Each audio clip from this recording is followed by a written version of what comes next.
certainly will. It's going to be big. Louisville won the toss. They defer. We are underway here at L&N Federal Credit Union Stadium. As Nick Keller boots it out of the back of the end zone, we'll get an opportunity to see this Bowling Green offense.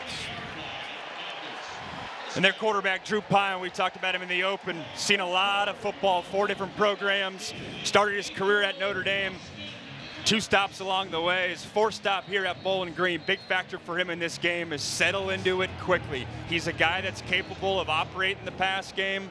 They're not offensive identity-wise. They're not necessarily going to ask him to throw it 35, 40 times a game all around the park. They're very much going to lean on this run game, hence their head coach being Eddie George. But at times, they'll ask him to make some big-time throws.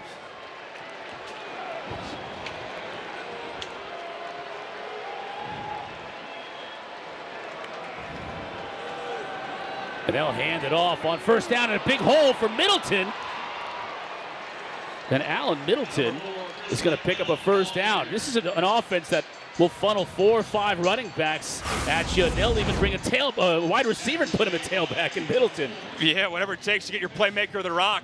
Allen Middleton, usually a receiver, lined up in the backfield. You can tell that he's built like a running back.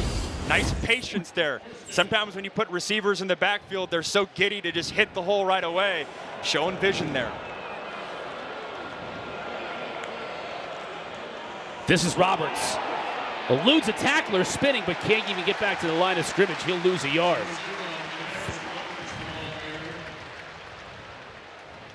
This is a Bowling Green offense that really leans on their offensive line. Heading into this season, had 100 combined starts returning for that unit.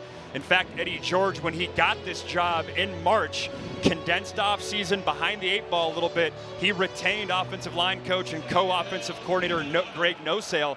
Big reason why is he loved the way that offensive line was playing. Pine to throw. Checks down and tried to hit his receiver crossing on the pattern. That was the tight end, Jiron Johnson, but misfired. 3rd down and long. Yeah, you can see Drew Pine trying to get to his 3rd and 4th progression, just a little behind him there.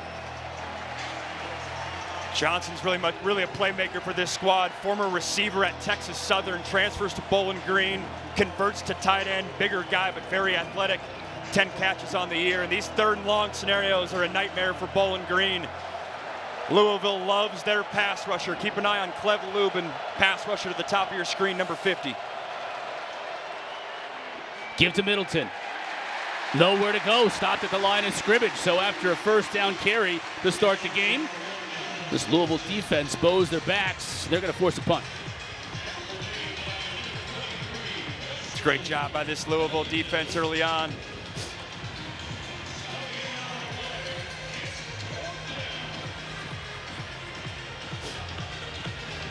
Caullin Lacy back to return this kick. They want to get 5 and red the ball as much as possible in a lot of different ways today. One of them will be returning punts. John Henderson puts a toe into it. That's a good kick. Lacy's just going to have to let it bounce. He'll roll out of bounds at about the 23. That's where Louisville will take over.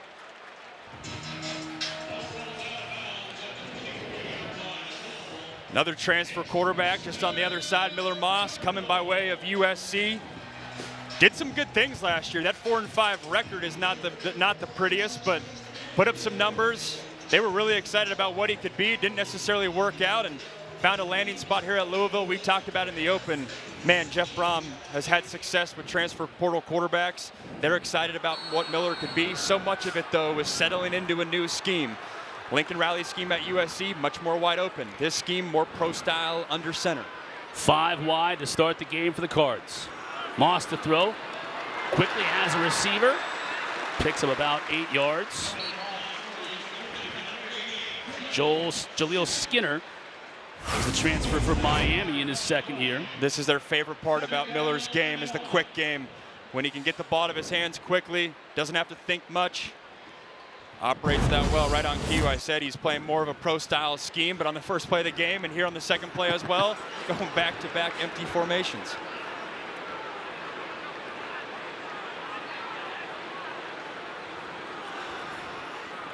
Moss now flushed.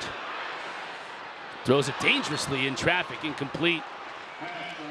MJ Cannon on the coverage as he tried to hit Chris Hughes across the middle.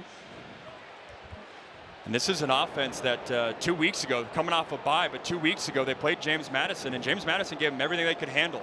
Offense really struggled against the pressure packages. Will be interesting to see if Bowling Green tries to dial up something similar. It's 3rd and short, but do they bring pressure from the 2nd and 3rd level of the defense? Give to Keyjuan Brown, crashes into the middle of that defense, and I don't know if he got it. I think he's short. Louisville's going with Keyjuan Brown as their tailback today because Isaac Brown's banged up, as is Duke Watson, so they're going with the 3rd option in Brown, and he just got hammered at the line of scrimmage. That was Caden Marshall was getting playing time today because of the Dorian Pringle injury.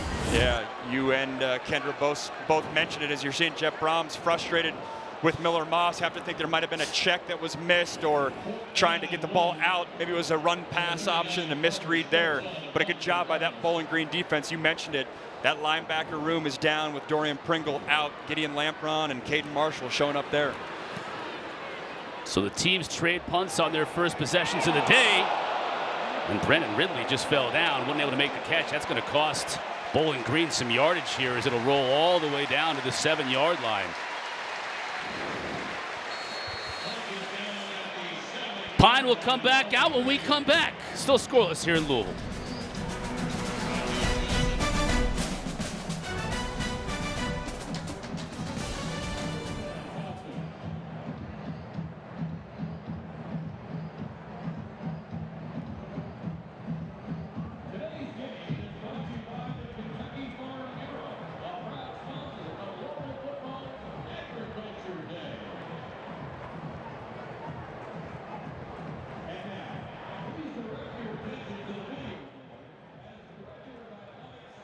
Players getting into the head coaching ranks and doing it well.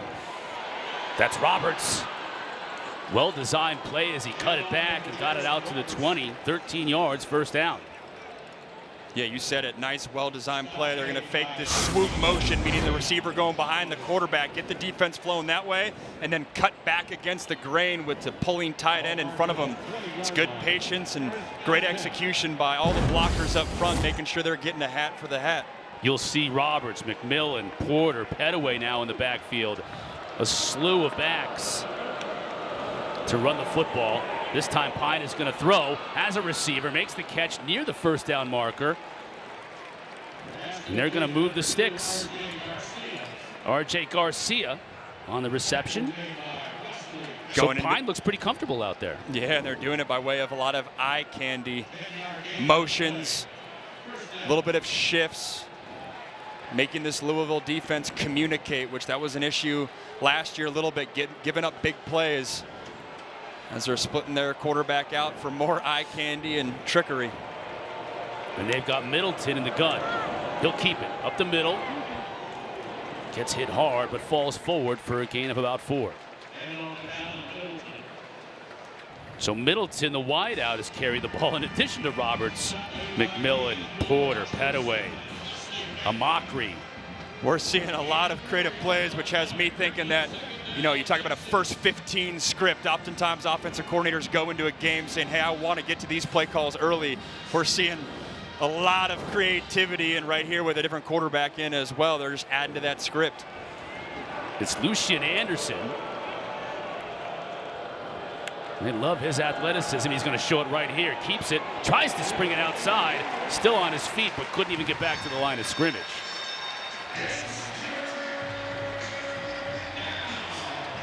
Now Pine comes in for Anderson. And again, finding themselves in another 3rd down scenario.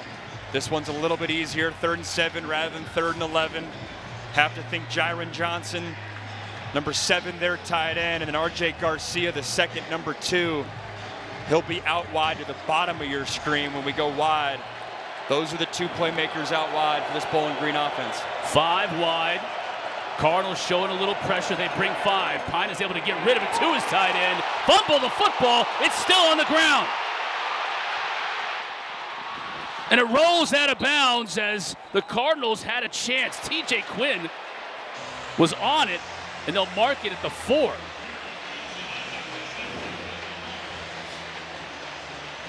And Quinn had his eye on the end zone, didn't he? This is a Bowling Green offense that hasn't had a turnover all year. It's an excellent job by Rene Conga.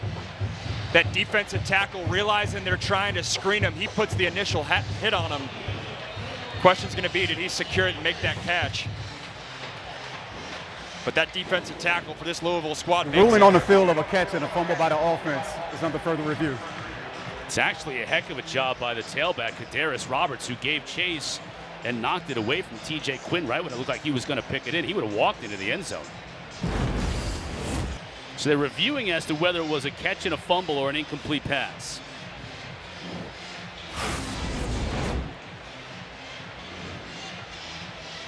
It's not secure there. To me, at that look, he's bobbling it the whole way, but does he secure it there at all? That ball looks like it's moving the entire way, and he doesn't secure it.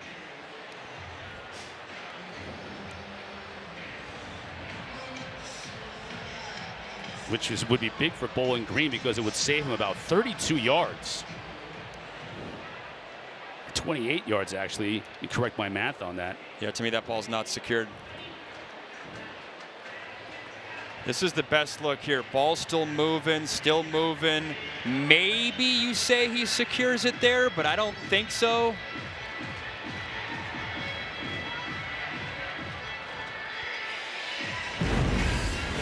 Our referee today, Daryl DeBerry, consulting with William Scott. He's our replay official.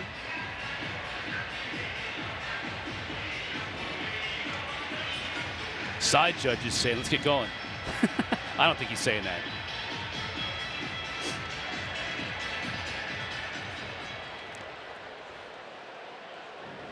Both teams have already acknowledged that this call is going to get overturned. They have the punt unit on. After further review, the pass was incomplete. It'll be 4th down. Game clock operator, please set the game clock to 9 minutes, 9:00. And that's what was taking a little while longer, making sure the clock was right. So they'll set it back to 9 even. And this is a good deal for the Falcons, as they would have had to have punted from their own end zone. Yeah, obviously no points there, but from a field position standpoint, assuming they get a good punt here, it's a good job of getting a couple first downs, and that could have been a scenario if they went 3 and out. You would have had advantageous field position for Louisville. So Henderson for the second time today. High snap, comes down with it. A little bit of pressure, but he's able to get a good kickoff.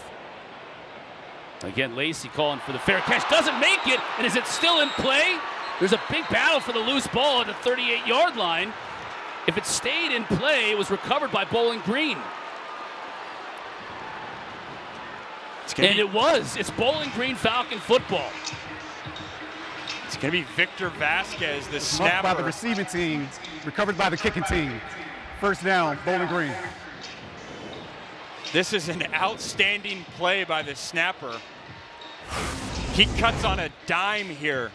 The athleticism, you don't always say it from a snapper, but look at this. Ball's in, he dives on it. The question's going to be, does he get possession without getting on that white line? Does he have possession before that shoulder is out of bounds? I mean, it is bang, bang, and obviously called on the field. Has a fumble recovery, the recovery of the muff. That's a phenomenal awareness right there. You're not seeing that from a lot of snappers. Now they're going to blow it dead and look at it. The previous play that the punt was recovered by the kicking team is under further review.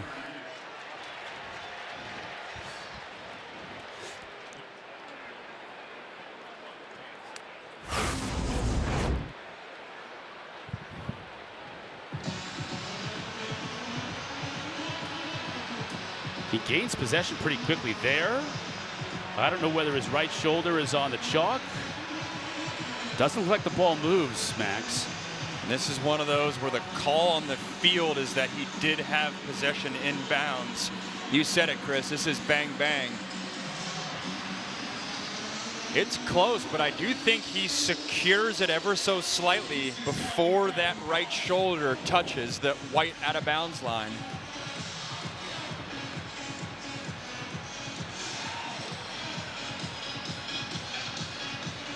That's a phenomenal play. He's diving back. His momentum's going down the field. He's diving back. has to secure the football. Called a recovery on the field, so there has to be After enough further to review, overturn the it. ruling on the field is upheld. First down, Bowling Green. Yeah, upheld. And the first big play on special teams in this game goes to the Falcons. He's fired up. Up until this point, it's been all about field position, and 2 reviews in a row that helped Bowling Green with field position massively. Huge momentum back on their side. Seen Bowling Green so far this season, 5 takeaways. 1 today. Positive in the turnover margin. Give it to McMillan. Has a hole. Sidesteps the defender, picks up 3 on first down. And this is who Bowling Green wants to be. Limit possessions, ball control, keep it close. Both staffs said it, and then try to find a way in the fourth quarter. Obviously, when you're a MAC school, just got to find a way to stay in this ball game.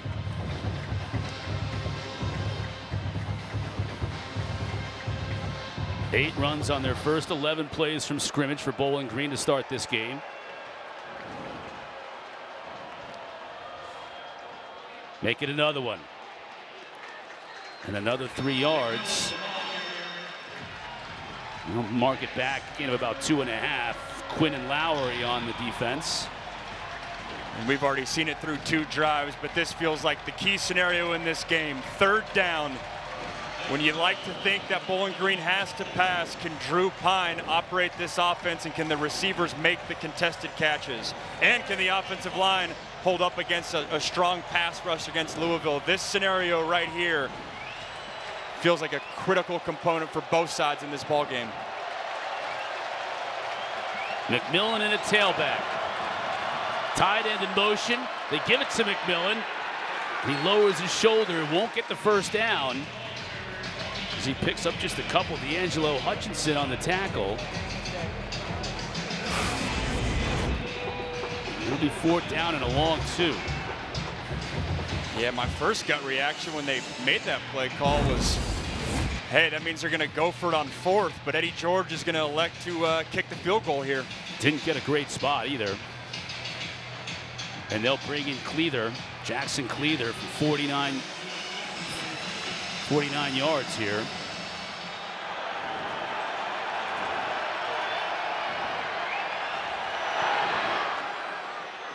It's perfect. So the Falcons make the trip from Northern Ohio. Get a turnover on special teams. Eddie George fired up. They're up 3 early.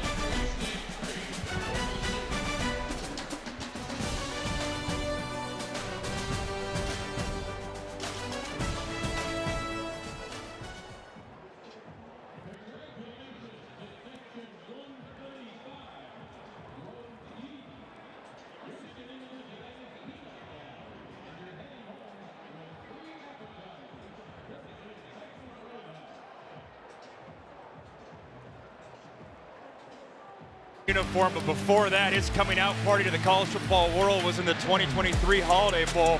Caleb Williams was sitting out, expecting to be the #1 pick in the draft. Miller Moss stepped in and got it done. A couple touchdown throws to Deuce Robinson, now Florida State's go-to receiver. And I said it in the open, when he hopped into the portal, it didn't necessarily work out at USC, but I think Jeff Brom and this staff was saying, hey, we've seen what this guy's done in person. We'll take him. No second thoughts.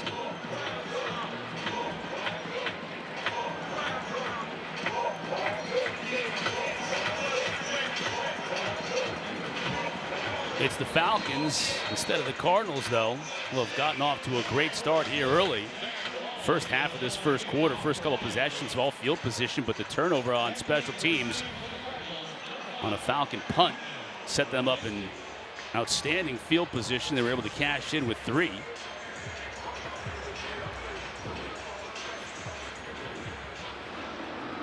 And Lacy will get an opportunity for redemption here. Will he take it out? He will.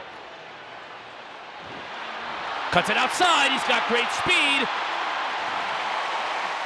Outside of the 40. That's why they want to get the ball in his hands a lot more often.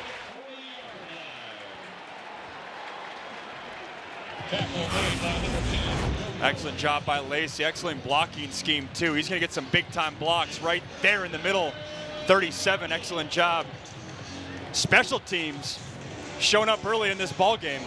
Lacy's a guy that going into this game, Louisville's running back room a little banged up. Lacy's that number 2 receiver. They very much want to get him involved.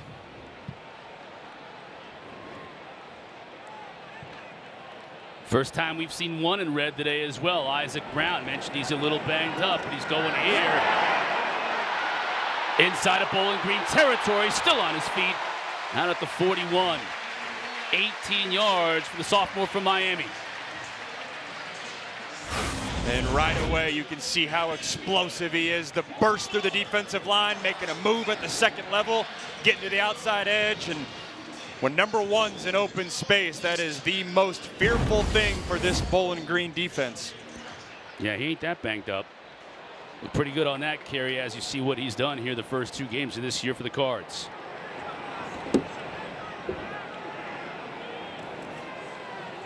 Looked like Moss turned the wrong way, or one of them turned the wrong way, and that play was a disaster. Now we get late flags.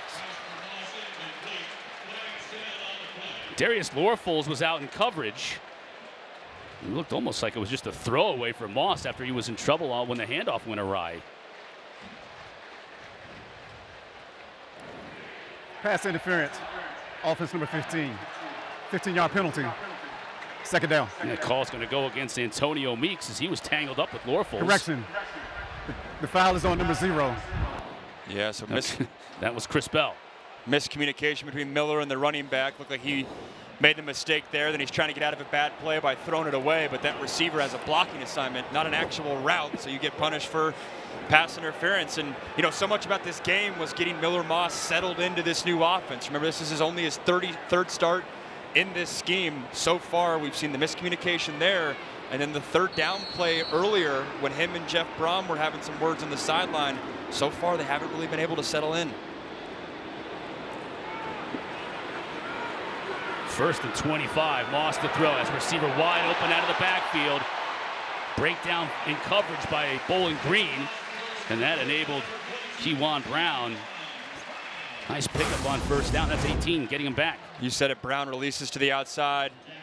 Linebacker doesn't go with him. Corner doesn't go with him. Remember, that's Gideon Lampron. He's playing at a great level, but Dorian Pringle's out. You'd have to think, you know, these linebackers, a lot of new faces playing in there. Moving pieces from this Louisville offense, got to communicate on the back end. Empty backfield now with Keyjuan Brown in the slot. Now he's in motion to the bottom of your screen. Moss to throw, setting up the screen. Lacy gets a block. It's another one before finally being brought down at the 31. That's a first down. One thing is very clear early on in this game. Miller Moss looks the most comfortable in empty formation. 5 receivers out.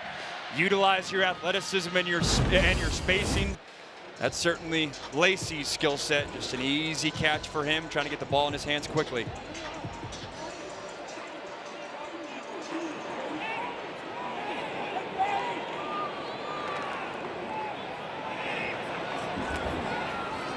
Moss again to throw. Flag down, has a receiver wide open inside the 10. That's Lacy, breaks a tackle. Another flag down as he's brought out of bounds at the 2.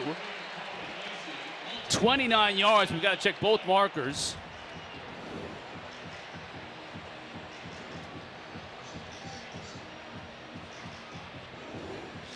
The first was in the backfield immediately, and the second was all the way down inside the 5 where Lacy was knocked out of bounds. The fouls by both teams. Holding. Offense number 60. Personal foul. Face mask. Defense number 1. Those fouls offset. First down. Cornerback Keon Washington with the face mask, and that's big old Rasheed Miller, the left guard, guilty of the hold. So we'll re-tee it up.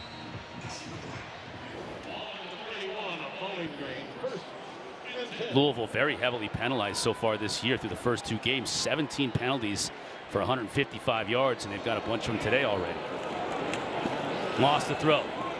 Receiver needs to beat his defender. That's Bell inside the 20, finally wrapped up at the 17. Yeah, just soft coverage on the outside by Keon Washington, the transfer from West Virginia. One-on-one versus Chris Bell. That's a tall task. Chris Bell 0. That's Louisville's guy on the outside. If you're going to give up the easy stuff, though, got to make those tackles in open field. First time in the red zone for the Cardinals.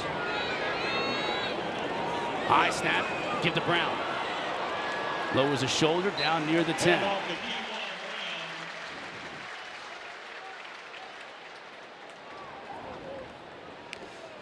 Red zone has not been a friendly place for the Cardinals this year so far. Yeah, it's been a struggle. And remember that bye week last week, so only 2 games this year. But JMU, James Madison, their last game did some really good things, especially with pressure packages, heating it up on Jeff Brom, head coach, also their play caller, getting in those red zones. Weren't able to punch it in. That game stayed close. Luckily, they had a defensive touchdown to pull away in that one. But obviously a point of emphasis today. Again, to give to Brown. Wrapped up in the backfield, does stretch forward and maybe pick up a little bit. Caden Marshall on the tackle. We got to check the marker.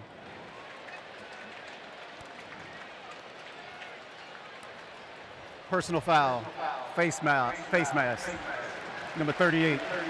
Penalty enforced after distance to the goal. Automatic first down. Dear Kelly, the second face mask infraction on this drive against Bowling Green. And that's bizarre. Sometimes you see hands to the face defensive lineman wise as they're going to pull him out. That's a big missed penalty on a great tackle by Caden Marshall, the reserve linebacker. But having a face mask once is unique. Twice in the same drive is worth Eddie George saying, we got to pull you out of this game. We'll see here. It'll be the defensive tackle. And yeah, just grabbing the mask of the running back there. Got a hand caught up in it.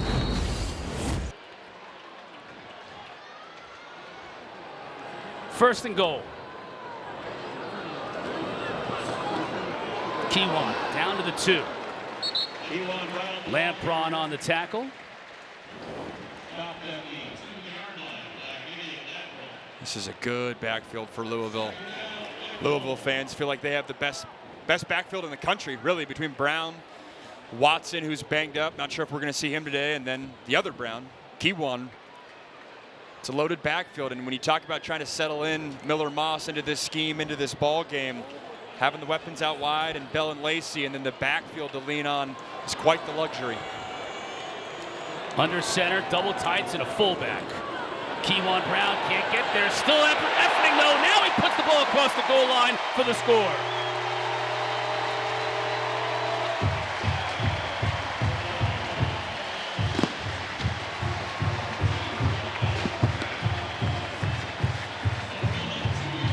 Good second and third effort there, Maxie. And they're using a formation that the head coach on the other sideline used to use a lot back in the day. Just run right behind the fullback, under center, big on big. And look at the leg drive as well. He's met at the 1-yard line. But Keyjuan Brown using that big body to get in the end zone.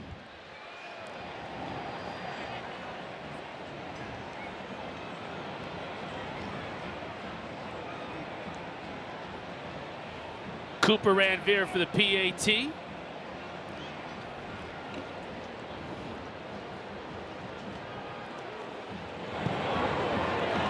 Splits the uprights. Brown's second touchdown on the ground this season. Puts an exclamation point on a 10-play drive. Cardinals gave up 3 early. They're back though, 7-3. Louisville on top.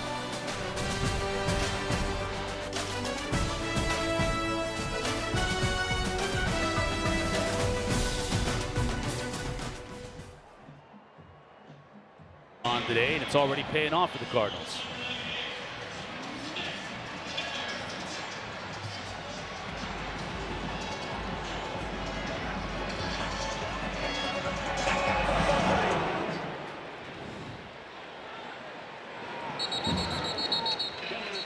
And after the touchback, I want to remind you tonight after Stanford and Virginia, the ACC Huddle Final Score crew going to wrap things up the whole day.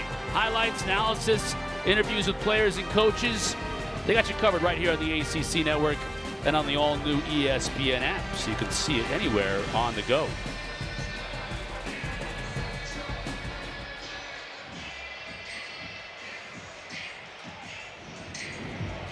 Got a score update for you. Oh, baby. The just unbelievable start for Clemson continues. Unbelievable in the sense that that's 0, I think, on the right side of that ledger. Syracuse leading by 10 in the first quarter. How can they not score? It's crazy. We had them in person week 2, and it felt like, all right, it's only a matter of time before they get right. We're sitting in week 4, and it's the same story. Pine has all kinds of time and has his tight end wide open over the middle. Pass complete to number 7. Johnson on the catch, 21 yards, and if you're going to give Pine that kind of time, most quarterbacks at this level are going to pick you apart. And it's good patience, too. Excellent job by the offensive line, giving him a clean pocket.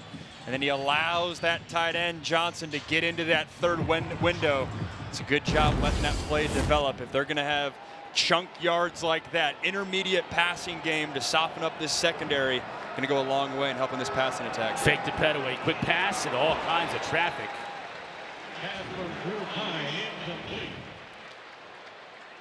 You know, I compliment him on one play about his read and patience, and then right there he throws it into double coverage, and that very much might be the story of this game, right? When Drew Pine's good and he's operating and he's comfortable and he's settled into the passing game, you love him. There's a reason that he was a starting quarterback at Notre Dame and started a bunch of games for the Irish. But at times, and this is what Louisville's trying to do, speed him up in his rhythm, confuse him with different looks, and push him to make bad decisions. Petaway gets submarined after crossing the line of scrimmage, picks up a couple.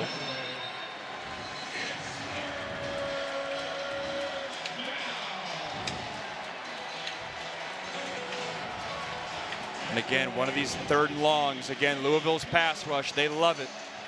10 sacks through 2 games. You got Wesley Bailey, the transfer from Rutgers, 23 on one side, and then Cleve Lubin as well. Eddie George in this offense is going to have to manage both those guys.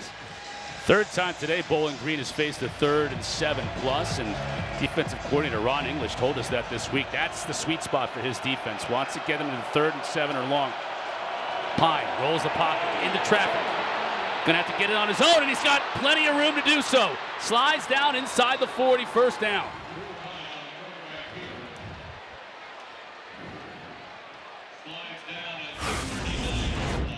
We mentioned the pass rush. Excellent jump by A.J. Green, 17. He's just not able to corral him. And then credit the pocket mobility by Drew Pine, stepping up in the pocket, finding a crease, and then whatever that celebration was, he's fired up. Final 10 seconds of this first quarter, and it looks like Drew Pine and company are more than happy to let the clock run down. Longest run of the afternoon so far for Bowling Green has him set up in Cardinal territory.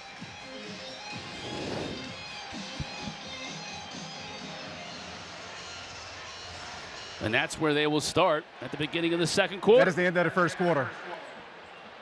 Success, of course. All right, thanks, Coach. Thank you. Pine to throw.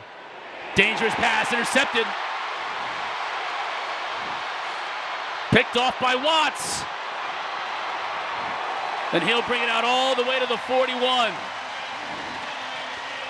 Without Stanquan Clark, the other linebackers are going to have to step up, Max. And Antoine Watts picks up the interception.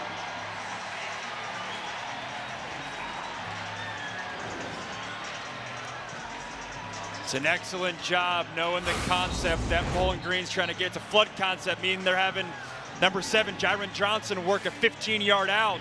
Antonio Watts feels the receivers running him off, drops right into that zone. And it almost looked like Drew Pine didn't even see him. That's an easy pick, but credit the football knowledge, understanding what the offense is trying to do, confuse you a little bit. Watts looking like he plays that Sam nickel spot, but looking like a corner there. The previous play of the interception and down by rule is under further review. So they're reviewing whether Watts' knee was down at the 22-yard line when he first made the pick. And that would move the ball back about 20 yards from where it is right now. William Scott, our replay official, is earning his paycheck so far today. See if a knee went down here.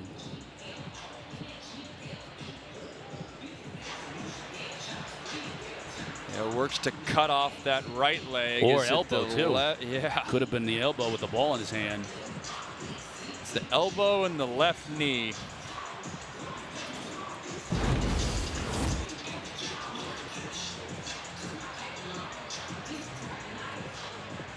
not called down at the 22 on the field. Let's take a look at this one.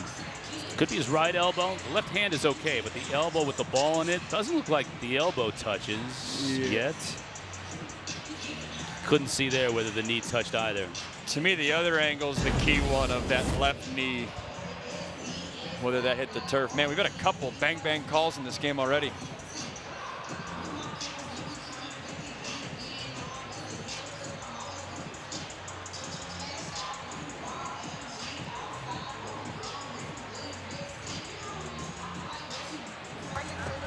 After further review, the runner's down was knee at the 21-yard line. First down, Louisville.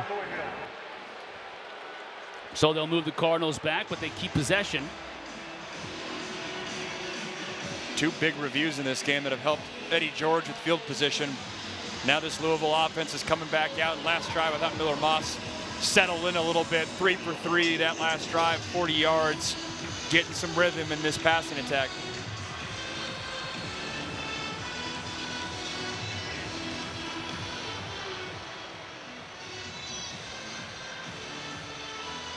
Cardinals will start this drive with Keyjuan Brown in at tailback.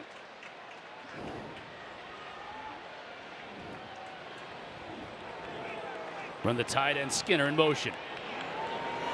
Fakes the pitch. Moss wide open as a receiver. And that's Lacy.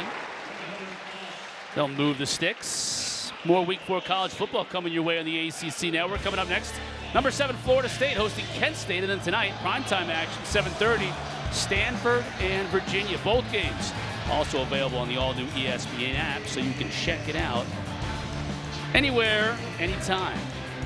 Stanford getting a much-needed win last week versus BC. That locker room's feeling a lot better. And then Virginia, we saw them in person week 1. That's an offense that can be awfully explosive. Flag down. Moss rolls the pocket, has a tight end near midfield. That time it was Skinner again, but let's check the marker. In the backfield. Illegal shift, offense number 3. Not set for more than 1 second. 5-yard penalty. First down. You know, penalties have been a big problem for Coach Brom and company. And you think about it, harken back to your own experience. Early part of the year, September, we talk about the things that teams iron out. And penalties, I think, is one of the things that teams tend to iron out as the season progresses. And my own experience, like I can relate to what Miller Moss is going through, right? You play at USC. You know, you're dreaming your whole life of things working out there. It doesn't. You come to a new program, you're having to learn a new offense. You can see him huddling and having to say the play off his wristband. That's not what he did at USC. You know, that penalty right there is oftentimes on the quarterback, making sure your receiver gets set. Got to get used to those mechanics. Empty backfield. Has a man in the flat. Trayshawn Hurry, San Jose State transfer, making the catch. No pickup on the play, though. Second down. Yeah, and back to that point, I mean, we were talking about with both Brom brothers, like you're seeing it right there. Calling a play off the wristband in the huddle, the under center, and, you know, not being in shotgun all the times, new to Miller. It's things that he'll get used to. He's a smart quarterback, played at a high level, but it takes games to have that become second nature where it's things you're not thinking about. Hurry, the 5th different receiver to make a play in this game. This is what they want to do here on the run. Lacy finally knocked out of bounds at about the 30-yard line. MJ Cannon ran him down, but getting the ball in number 5's hands. But we got a flag, though, way behind the play.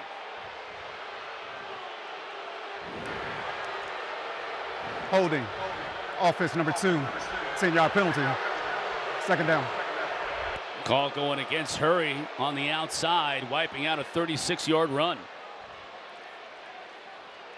We said it to start the game. They wanted to get Caullin Lacy the football. They're doing it in all sorts of different ways today. Seeing the hold right there, you can see the yank of the jersey on 0. Cal L. Pascal, Bowling Green safety. That's an easy call. And receiver-wise, you got to know where the play is heading to. That play is designed to run down the left sideline. Use that to your advantage. Know what the leverage that's going to be working against you. Can't do that. Jeff Brom doesn't like it, but when he watches the film, he's going to realize that's an easy call. He really doesn't like it. And this will be a spot foul, so they'll move it 10 yards from the infraction. Net of it all is going to be 2nd and 14.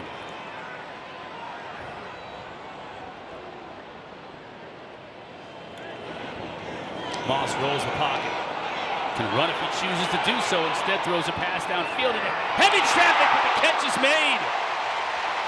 Takari Collins. He's one of the bigger receivers that transferred in from NC State, 6'4", 215, and used every bit of that physicality. This is one of those plays where if this is not complete, Miller's going to get an earful because he could have ran. Instead, he throws it up to triple coverage. Luckily, his guy comes down with it. He's coming to the sideline like, great play, great quarterback play. If he doesn't, he had a tight end open underneath and his legs as well. But when you're Miller Moss and you got these kind of playmakers, got to get them to rock.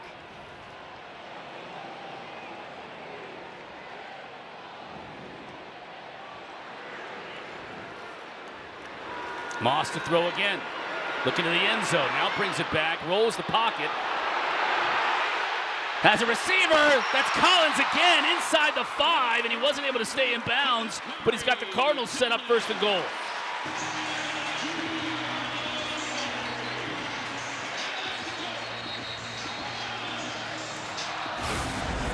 It's a good job by Miller Moss breaking the pocket. You're going to see the defender, MJ Cannon, falls down. Excuse me, it's Jalen McClendon, top of your screen right there. He's there the whole way and then just falls down in the end, and Cardinals in the end zone. That's why it's so dangerous when quarterbacks break the pocket. Louisville's very familiar with that with the signal caller they once had in Lamar Jackson. It terrifies defenses because at that point it's just backyard football and a defender slips and you come up with a big play. KP, as they call him, Kalel Pascal, is the injured Falcon. You can see he's being tended to right now by the staff. He was not the one in coverage that slipped and allowed Collins to get so wide open. Pascal will walk off under his own power. So that at least is good to see. 230+ completions in a row as the Cardinals now set up once again 1st and goal.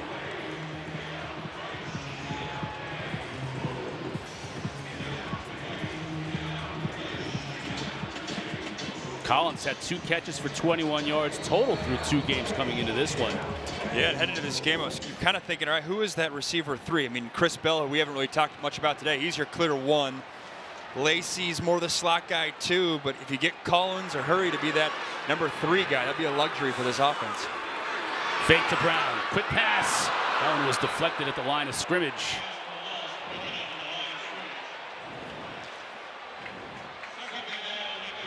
It's one of those plays where the offensive line got great push. You're so close. Might want to just hand it off. It's a good job by the deflection. Defensive line getting your paw up. It's number 2, the Swiss Army knife for this Bowling Green defense. MJ Cannon, the 6'5" nickel, using every bit of that length to make a play. Breaks a streak of 7 straight completions for Moss. Keyjuan Brown lowers his shoulder, pushing the pile. Won't get there, but gets closer. They'll mark him inside the 1. Now a little pushing and shoving at the bottom of that pile. Now flags come out. It looked like they may have just been able to separate it without any problem, but you get a marker. And this would clearly cost Louisville a lot more than it would cost Bowling Green if it goes that way. And we're highlighting Lance Robinson there. If it is on him, he was all fired up like he did something great. Having been in those skirmishes before, I wouldn't be surprised if he pancaked a guy, came up chatting a little bit, but we'll see who it's on.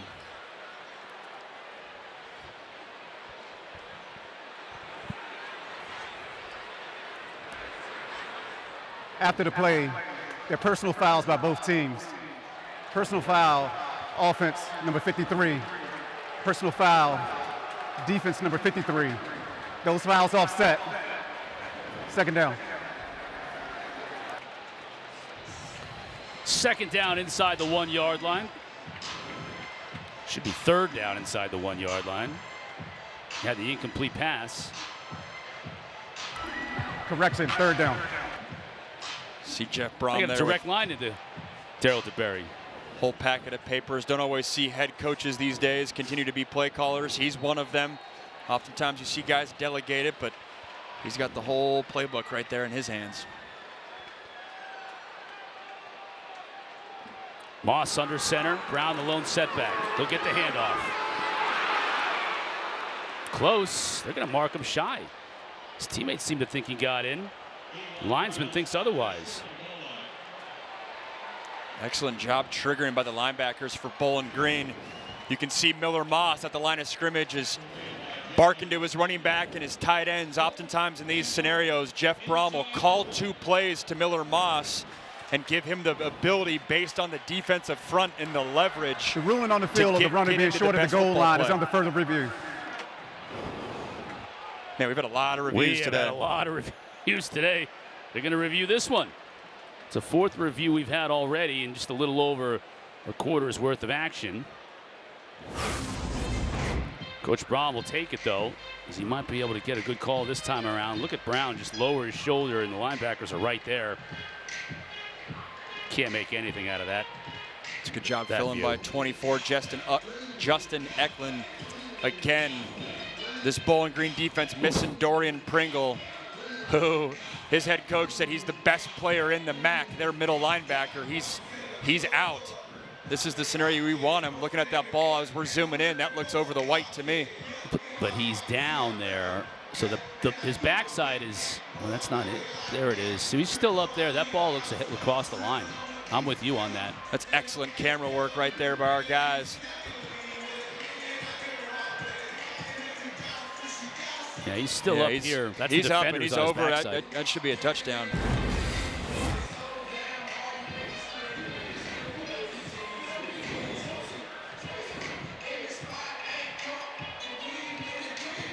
Seen a couple of those of Bowling Green meeting him at the point of contact, but then Louisville falling forward with that touchdown. Well, you know, we talk about Isaac Brown's speed at 190 pounds. Keyjuan Brown's 210, a little bit more oomph. After further review, the ball crossed the goal line.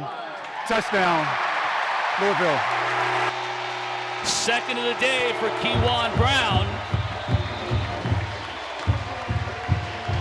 And really the second where it was all about his individual effort getting across the goal line. Set up by 2 big pass plays by Miller Moss.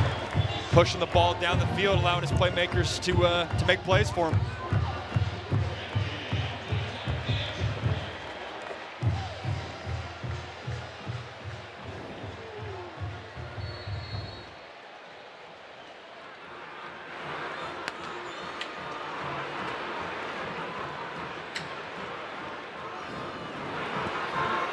Ranvier, no problem. Louisville spotted Bowling Green 3 points early. They've scored 14 straight, though. Keyjuan Brown. That's the second of the day for the Cards.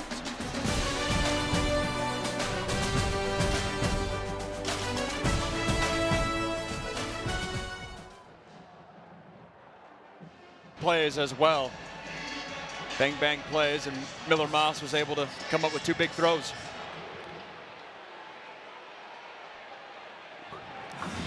Touchback once again. Time for today's Good Hands play, brought to you by Allstate. Don't always have these from defenders, but we do here. Antonio Watts playing that nickel Sam spot for this Louisville defense. Great job recognizing the concept, understanding what the offense is trying to manipulate him with. And we said it, the first turnover by Bowling Green this season on the back of Ron English, who we're seeing right there, the co-defensive coordinator for this Louisville squad.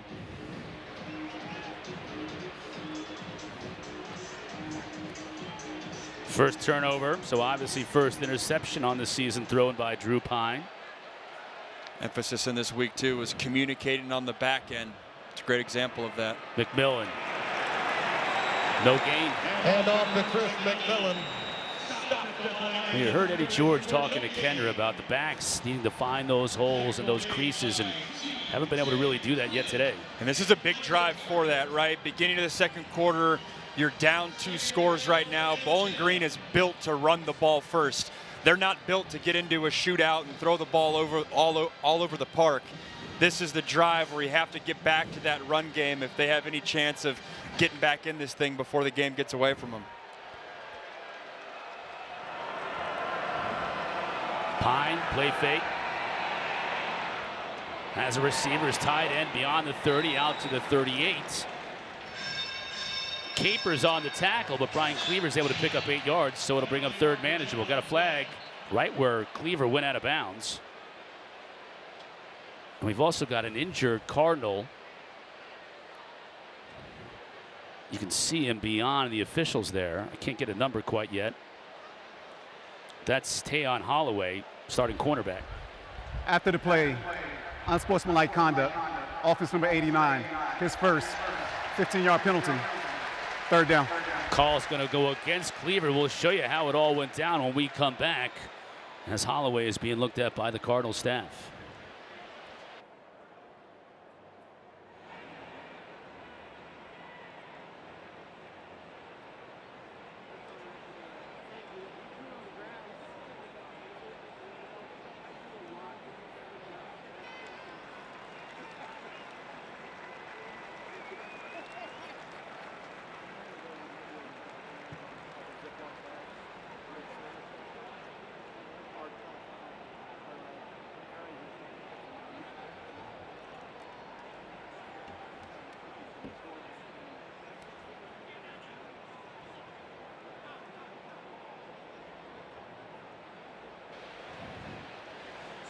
Tayon Holloway, starting cornerback for the Cardinals, able to walk off under his own power. Injured on that last play. The catch by Blaine Cleaver, which would have set up Bowling Green with a 3rd and 2, but Cleaver guilty of a personal foul, so they'll move it back 15.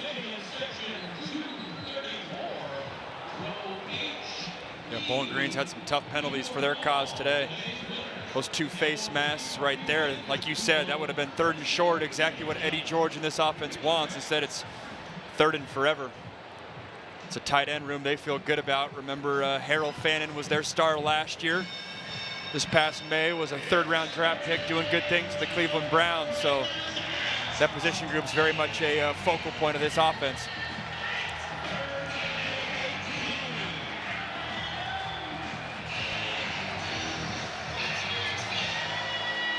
Falcons are just 1 for 4 on 3rd down on the day, and this is 3rd down and a lot. See if they bring heat on Pine. Well, they rush just 4. Pine gets it out quickly. Going to rely on the running back, Roberts, to make it happen, and he won't even come close. Yeah, that to me might as well be a running back draw, just playing it safe, trying to get an extra 8 yards of field position. Credit this Louisville defense for getting off the field. I mean, Bowling Green had that momentum. They were in it, and that interception from Pine obviously was a killer there that then Louisville was able to capitalize, get a touchdown off the turnover.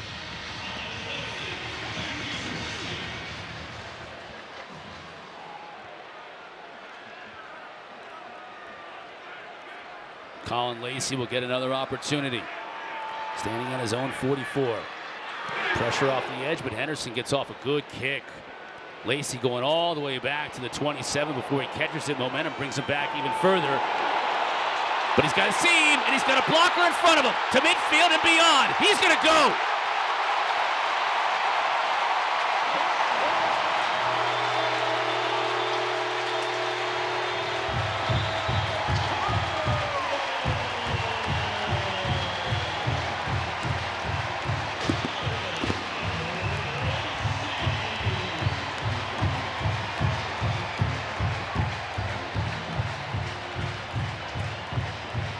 Colin Lacy with the explosive play, catches this off balance, gets his footing, and then makes 2 just vicious cuts. 1 there and then 1 right there. Gets to the left sideline and then goodbye. Corey Gordon gave him a heck of a block to 100% legal. It was an absolute moon ball, but there was no coverage. And then even with Lacy being off balance, he was given a pitch to hit, made 2 cuts, and house call. 75 yards.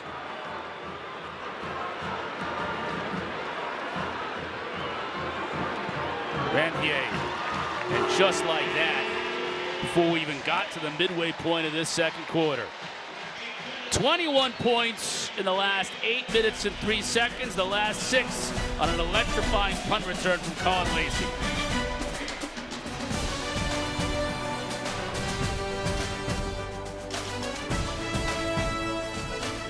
American special teams player, his second punt return of the season for a touchdown.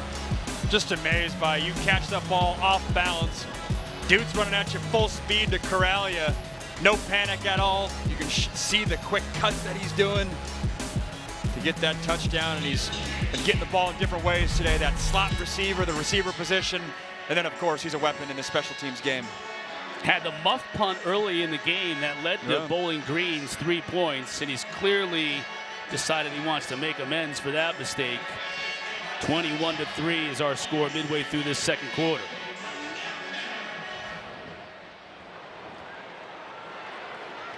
And this is the nightmare scenario for Bowling Green that you talked about before. This is not a team that is going to spread you out and pass it down the field for 400 yards and come back in games. Don't forget the all-new ACC PM coming your way with hour-long shows Monday through Thursday at 6 o'clock Eastern. Then on Friday, you can catch a 2-hour football-focused at 5 o'clock. Going to get you set for Saturday's games. It's hosted by Kelsey Riggs-Cup, and it's right here on the ACC Network and on the ESPN app.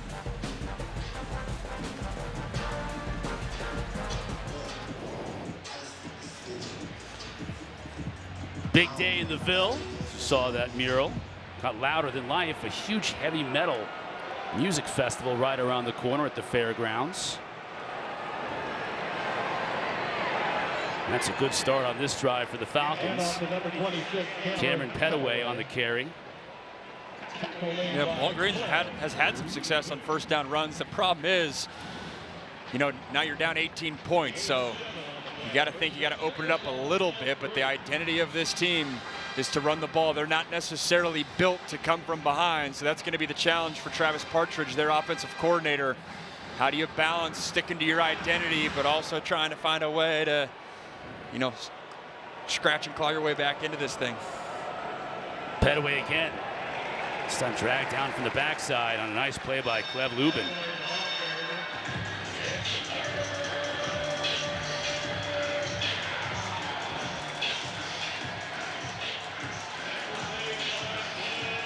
His offensive coordinator, Travis Partridge, calling the plays. Was with Coach George for one season at Tennessee State. When Coach George got the job, he came with, mentioned it earlier, Greg Nosal is the co-offensive coordinator there. He prides himself on a lot of different personnel groups, which we're going to see right here. This is called 13 personnel. You have 1 running back, 3 tight ends in the game. And that's going to be a first down.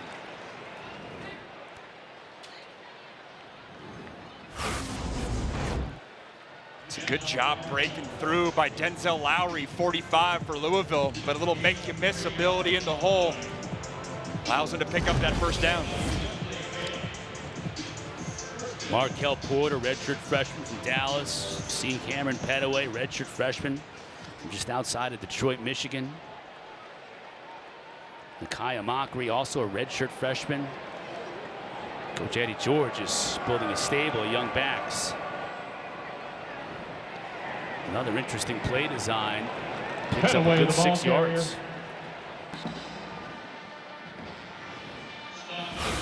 That was Cameron Petaway. It's almost like wing T action here. Yeah, seeing some of that eye candy, both with the backs in the backfield, but then also pulling guards and tackles. I mean, you have, you know, your left guard coming all the way around, forcing these linebackers for Louisville to process a lot. This is a Bowling Green running attack that can get to a lot of different concepts run game wise. So often we talk about different concepts pass game wise, but it shows up in the run game for them. Pressure up the middle, dangerously tipped and falls incomplete. Clev Lubin got a hand on it. That's the problem when you're calling screen passes. If you haven't shown the ability to consistently push the ball down the field, you're not threatening guys like Clem Lubin we're seeing there of, hey, I really got to get up the field. It's excellent awareness by 50, that defensive end on the right side, knowing what they're trying to do offensively, getting a screen behind him, and his football awareness showing up there, and they love this guy. his motor jumps out. The transfer from Coastal Carolina by way of Army. Big pickup for them in the offseason. Pass behind his intended receiver. Falls incomplete. D'Angelo Hutchinson on coverage, and he couldn't quite connect with his tight end, Jiron Johnson. Will force a 4th down.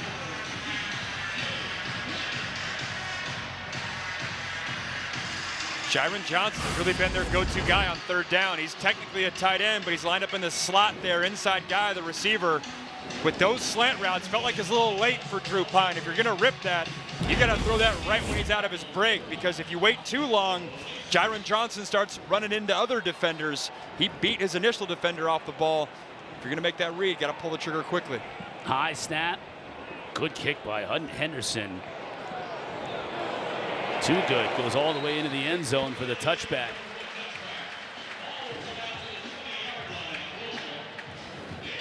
Miller Moss getting set to make his way back.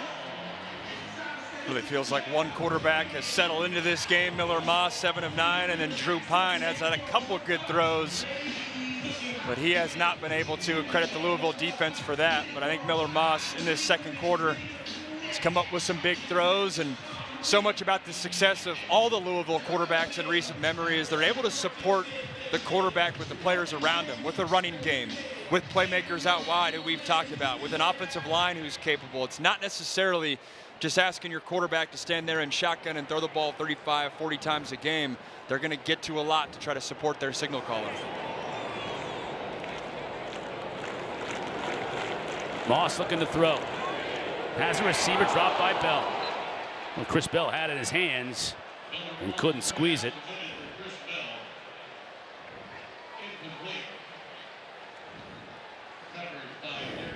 This is an accurate and on-time throw by Miller Moss, throwing it right behind the linebacker's head.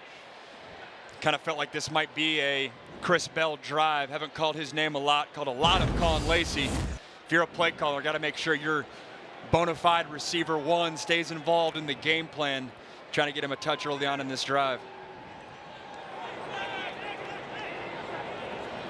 Fake to Brown. Moss again to throw pressure up the middle. They got him. Inside the 10.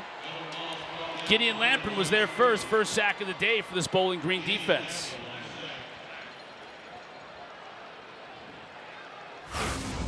Yeah, 2-man route concept, 3-man route concept, but it's just a great inside pass rush by Gideon Lampton. That linebacker spot, we've talked about it all day. Increased role for him with Dorian Pringle, his counterpart, out in this game. They elect to blitz him there. He's able to work a little inside move and heat things up on Miller Moss. 3rd and 20. Empty backfield. Now they'll bring Keyjuan Brown back to flank Moss. Moss to throw. Looking for a screen. Defended well, but the receiver was elusive enough to get out of it. Now still going. And it's made a game of it on that play when Lacy is just so dangerous. It looked like he was completely bottled up and almost squirted through there. He is dynamic. I mean, right here, it might as well be a, punt return. Make someone miss, find a lane. 4 guys around him and another 4 guys around him at 2 different times. What's really jumping out about me too is just how the skill players for Louisville, their skill sets complement each other. Chris Bell, he's big, possession guy, playmaker on the outside edge, 6'2", 220. Caullin Lacy, more of the dynamic slot. We haven't even really talked about Isaac Brown, who's banged up, but arguably the best running back in the country. So different weapons they can get to. Schwartz with the punt. Ugly looking kick, but it might be effective as it gets the roll. Good Cardinal roll. It'll roll dead just outside the 35-yard line. Wednesday night, ranked teams highlight the women's soccer and volleyball doubleheader on the ACC network. Starts on the pitch at South Bend. It's 6 that 1 first down and 28 total yards. Just feels like everything's hard. Every completion's tough to find. Every run they're really having to earn. Haven't really been able to break out that big play. Got McMillan in the backfield.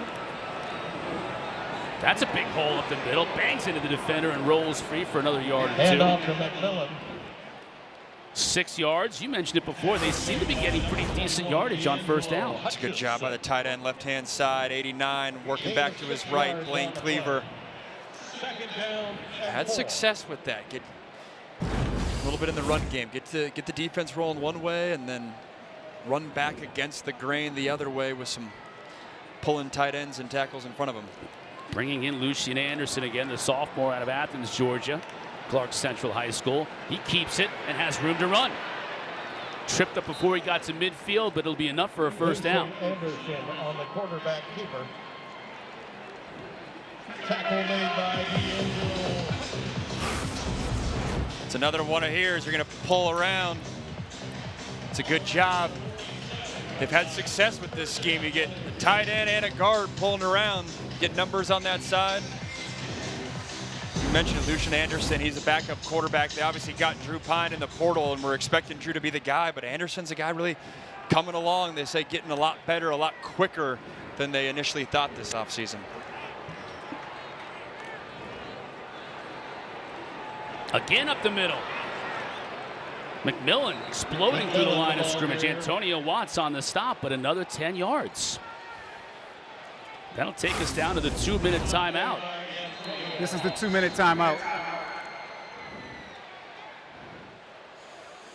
Running through a tackle, moving the sticks. Bowling Green got something going here, down 21-3 with 2 minutes left to go.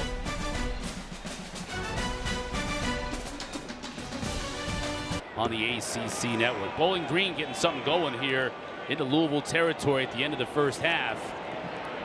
And they needed this in the worst way, although on that play, Chris McMillan completely bottled up Jordan Garrod and company.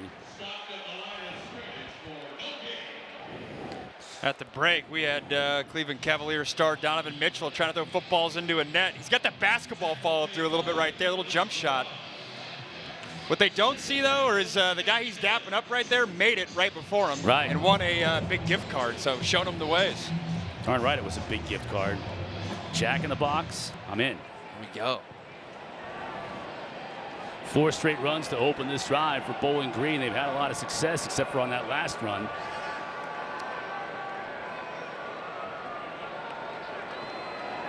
This time to throw. Pine over the middle, has his receiver inside the 35. That's about where they'll mark him. That was R.J. Garcia making his second catch of the day. 3rd and about 2. And Bowling Green's going to utilize tempo here, a little bit unique. Have to think it's maybe 4-down territory. Do they go tempo and try to get a little quick run here? Pine to throw quickly. Has his tight end at the 30. Nice catch by Jacob Harris.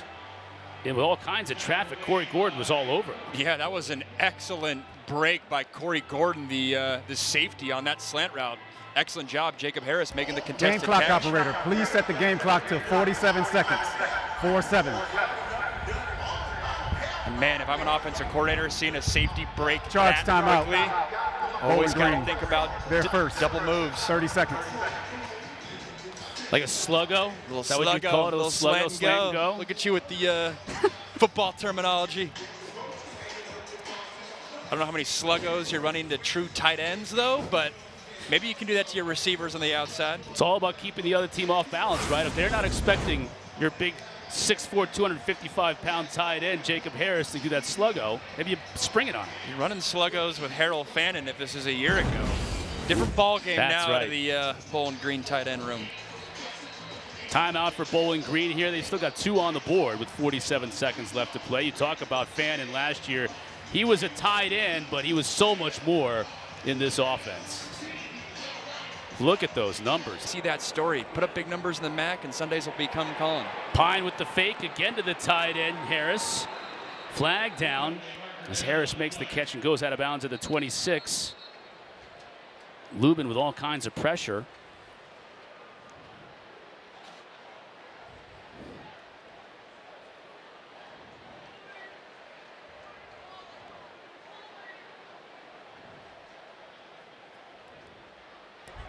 Illegal touching. Offense number 88. That penalty is 5 yards. Also includes the loss of down. Second down. So was this a case of Harris not being an eligible receiver on this play? Yeah, oftentimes when that happens, I mentioned personnel groups earlier on. When you're moving so many guys around, multiple tight ends, illegal touching means he was oftentimes covered up by a different receiver. So he's on the line of scrimmage, but then a receiver on the outside of him is also on the line of scrimmage. So even though he's wearing number 88, which is an eligible number, by formation he is an ineligible receiver.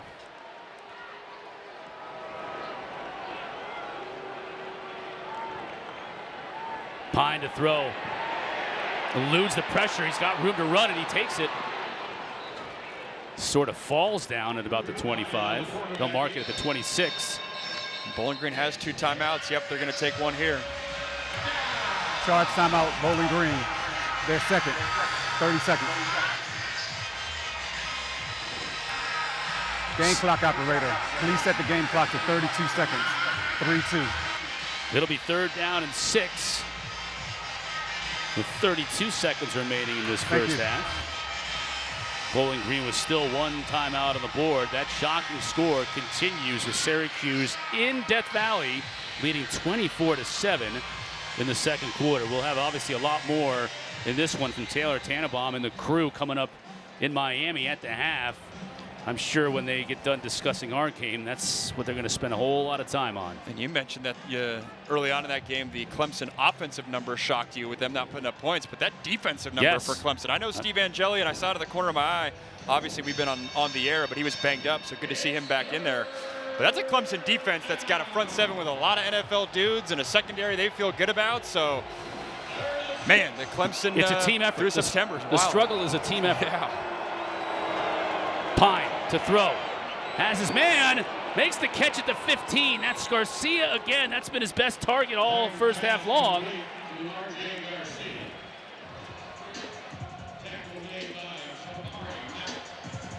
Got out of bounds, too, to stop the clock with 27 This is an seconds. excellent route, too. A little hitch, and then he's going to leak out the back door. And an excellent throw, too, by Drew Pine, knowing that the spacing needs to settle him down, throttle him down. Little back shoulder fade ball there.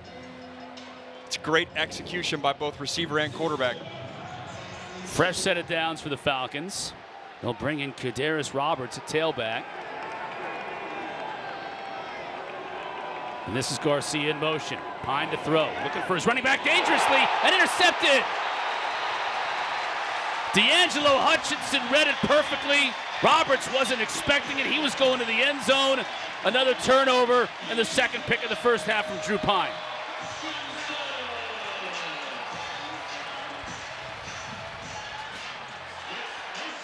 This is an outstanding job by D'Angelo Hutchinson, reading the quarterback's eyes, knowing what he's trying to do. Going to go running back on a little wheel route. Drew Pine's going to force the issue. Hutchinson's reading his eyes the entire way. Drew Pine was trying to throw a back shoulder ball, which is what I just complimented him on the play earlier to RJ Garcia. That time, though, that running back's covered the whole way. Either throw it over the top into the end zone or don't throw it at all. It looked like Roberts wasn't expecting that. He was going to the corner of the end zone. He was thinking it would be over the top. Hutchinson knew exactly what was going on. Second interception for a Bowling Green squad that didn't have a turnover going into today. Beautifully set up screen here. Lots of room for Keyjuan to get out of trouble, and he does. Clock will temporarily stop for a first down. Timeout. Louisville, their first. 30 seconds. And now if they got out of the shadow of their own goalpost, they want to call a timeout here to maybe make use of this 12 seconds. But you got to have a huge play here to give yourself an opportunity, right? You still got the timeouts. I'd be thinking, I mean, they ran 2 dig routes on the last possession. One got sacked, and then one was dropped by Chris Bell. Sometimes when the defense is getting soft down the field, maybe try to rip a dig route in there, try to get 20, 30, 25 yards, get down, get a timeout. It'll be close. It'll be really close. Even if you could get about 15 from here, that would give you a chance for a Hail Mary, at least. Yep. Yeah, oftentimes defenses in this scenario go 2 high safeties and they drop real deep. Dig routes can go right underneath them. Coach Eddie George frustrated with the way the last drive ended. 2 turnovers.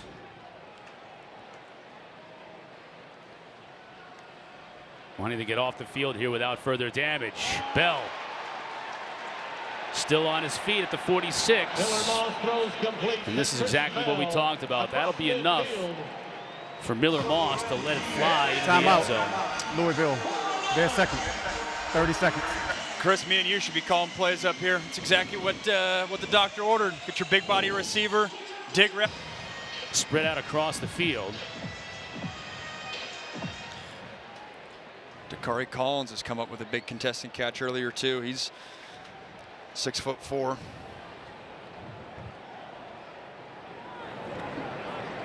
Moss has all kinds of pressure. They'll sack him hard. Well, that's the one thing you really didn't want to have is your quarterback get leveled by Cade Marshall and company.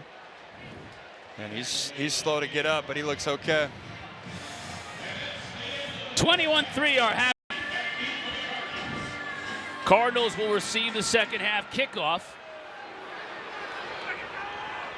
After the touchback, let's send you down to Kendra Douglas down on the field. Well, guys, I talked with a fired-up Eddie George with Bowling Green. He told me that this is about them. That was his message to the guys. He told them it was about the miscommunications, the turnovers. That all needs to be cleaned up. He said they need to settle down and win this quarter. If they can do that, he said, hey, let the chips fall where they may, guys. Got to do it on defense first, as you see Eddie George. And this is an offense. You think about the last couple minutes of that first half, too, Max. They were moving the ball, couldn't get any points, and then they were able to get a sack on the last play of Miller Moss. So maybe they get a little bit of momentum, though, at least off that defensive play to start the second. Both those drives where it was Drew Pine interceptions, they were moving the ball. They were in the plus side of the territory, so it hasn't been totally dire offensively. Moss has a receiver wide open in the flat. That's Receiver Collins again, who's having a very good game, his best game in his short Louisville career. Just a little bit shy of the first down, give him 9.5. You said it a lot in that first half. You get Receiver Collins going as the number 3 receiver at 6'4", 215. That gives you a whole different dimension. And again, complementary skill sets. No two weapons for this Louisville Cardinal offense are the same, and we're seeing Miller Moss very efficient today. Really settled in after those first couple drives. Give to Brown, and he's going to be stopped for a loss. Falcons defense stepping up. It'll bring up 3rd down and short. And this is a defense going into the year. Only one guy on this defense had a start in a Bowling Green uniform. So much of these early weeks are getting acclimated to one another. It's a great job by that rush on the inside. I think that was Lamprin again coming in. And Dier Kelly, I believe, as well. There's Brandon Fisher, defensive coordinator. Jeff Fisher's son. Yeah, I recognize that last name. Obviously, Coach Eddie George played for Jeff Fisher in Tennessee. When Eddie George got this job, gave that man a call. Brown bouncing off defenders, still on his feet past midfield. Lamprin again making the tackle, but not until Brown was already into Bowling Green territory. He's having himself a heck of a day. And offensive coordinator Brian Brom said he's going to get more clock, meaning more time with the injuries of running back. He's making the most of it. And that was a huge hole on 3rd and 1 when you're expecting condensed spacing. It's a great job by that Louisville offensive line opening things up.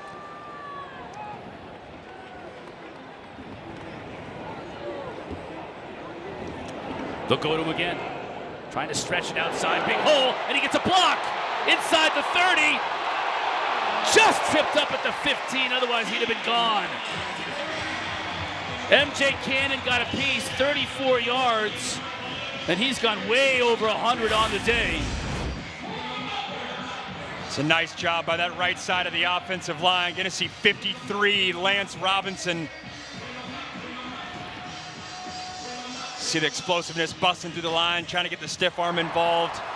Good explosion by Brown, but again, offensive line-wise, I thought Lance Robinson on the right side, 53, opened things up. Now to the corner. Lacy can't make the adjustment.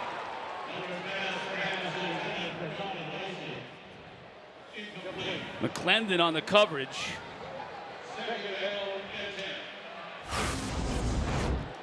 Yeah, this is a one-on-one fade ball.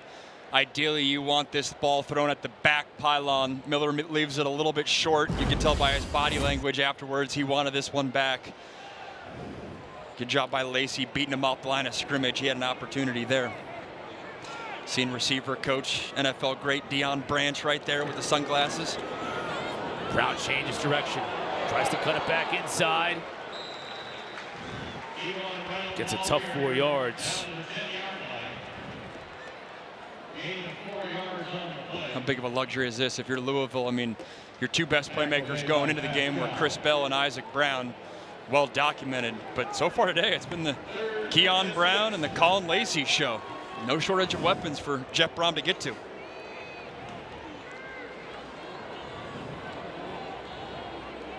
Came in really struggling in the red zone. It's been much better today for the Cardinals. Lacy's in the backfield. Pass over the middle. Caught inside the 5. You got a marker right at the point where Collins made the catch.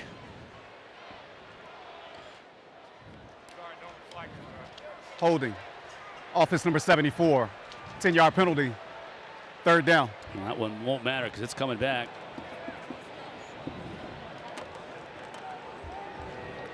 This is a Louisville offensive line. They're going to rotate a lot of guys in there, play 7 or 8 guys.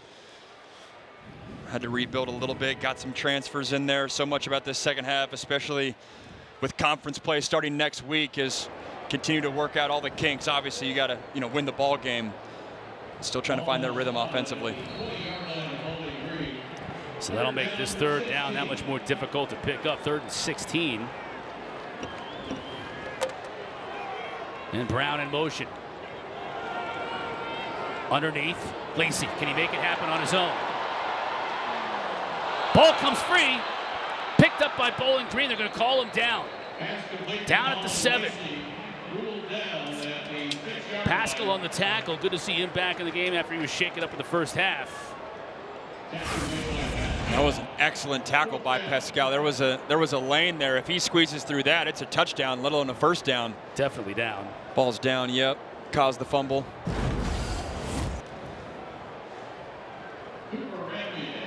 Cooper Ranvier is in to attempt a 25-yard field goal.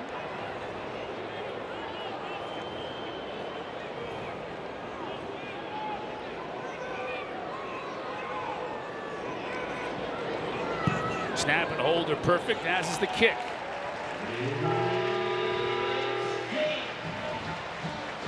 Cardinals drive down the length of the field, settle for 3, but they extend their lead, 24-3 over Bowling Green.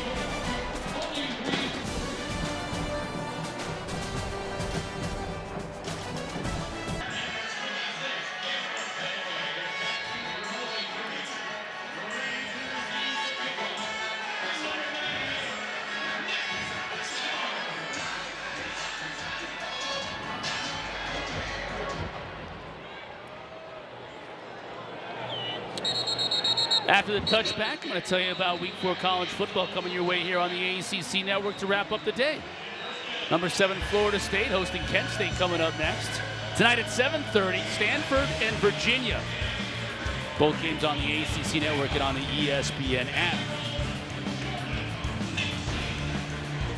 GM Andrew Luck getting his first win last week, facing off against Chandler Morris, who we had in Week 1. He's added a new element to that Virginia offense.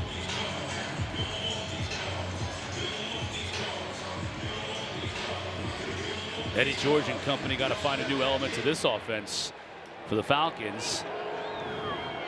Otherwise, they're going to lose touch in this game, already down 21. Middleton just probing the middle of that Louisville defensive line and maybe gets a yard. I mean, really the story of that first half is Drew Pine heading into this game hadn't thrown a pick at all in 85 attempts. So far in 15 attempts today, he's got 2 interceptions. In both those drives, they were moving the ball. He's done some good things at times. It's really just those 2 plays that, as things currently stand, have made this game, a 3-score ball game.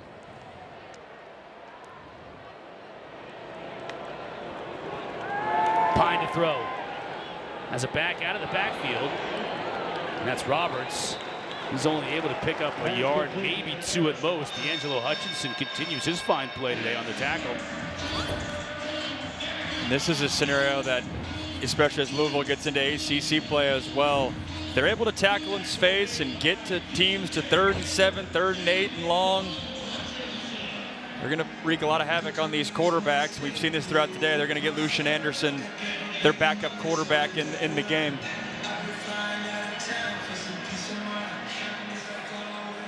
And they've emptied out the backfield. Anderson on the design quarterback draw. Nothing.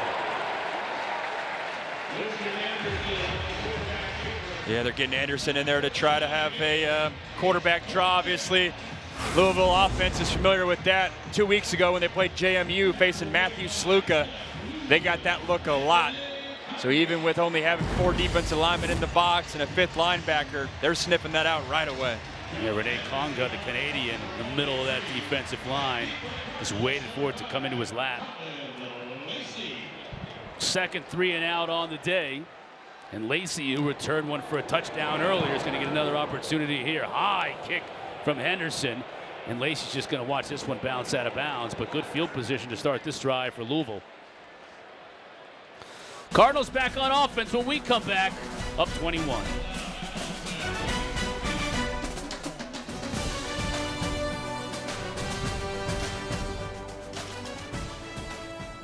Daniel Pearl Rosenthal spoke fluent French, had no idea about sports at all, so he said that helped him feel comfortable in his classroom because it gave him space to be himself beyond the game.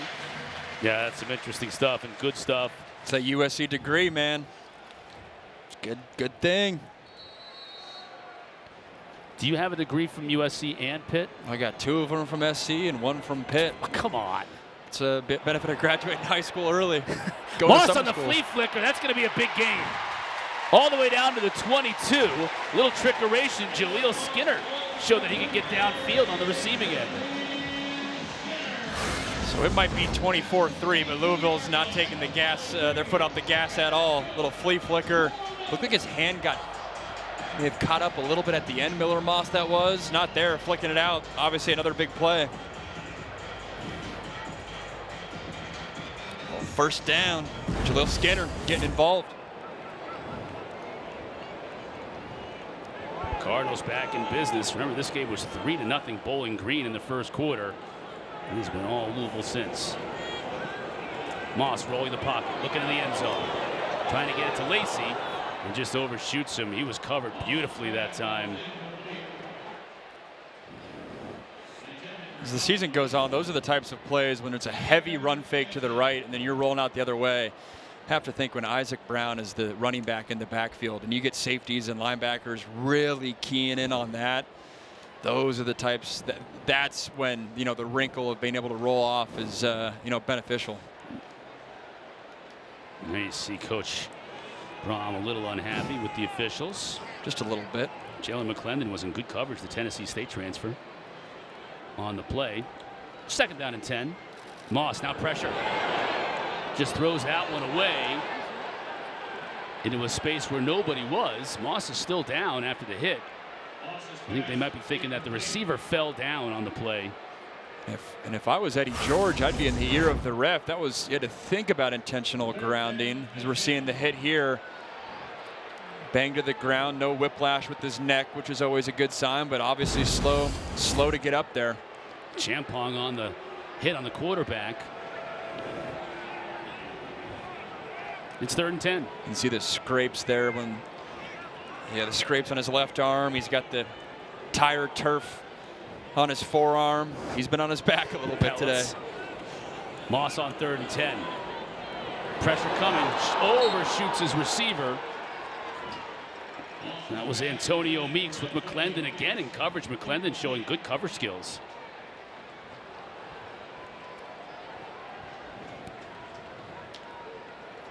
You said it's nice coverage by Bowling Green. Miller Moss off his back foot a little bit as a result of leaning back. That ball sails, but you got McClendon right there in coverage.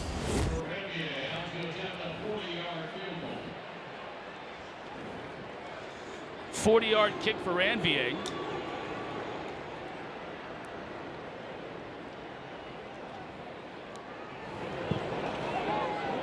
That one sneaks its way through, so the redshirt freshman from Lexington continues to pile on the points, as do the Cards.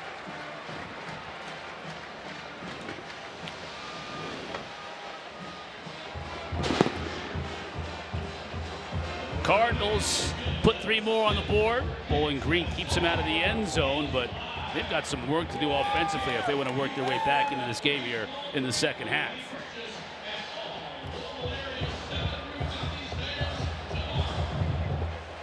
Jeff Brom has been giving the officials an earful for 2 quarters now. I know. Poor F. Field judge over there just getting a Connor Clarity. And he's smiling at him too. Getting an earful all day long.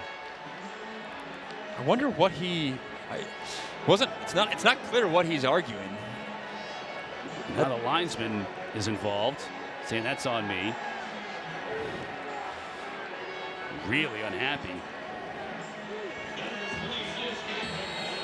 Either way, his team puts 3 more on the board.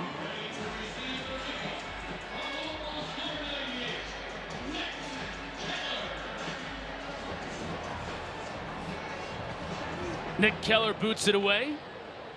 And once again, out of the back of the end zone.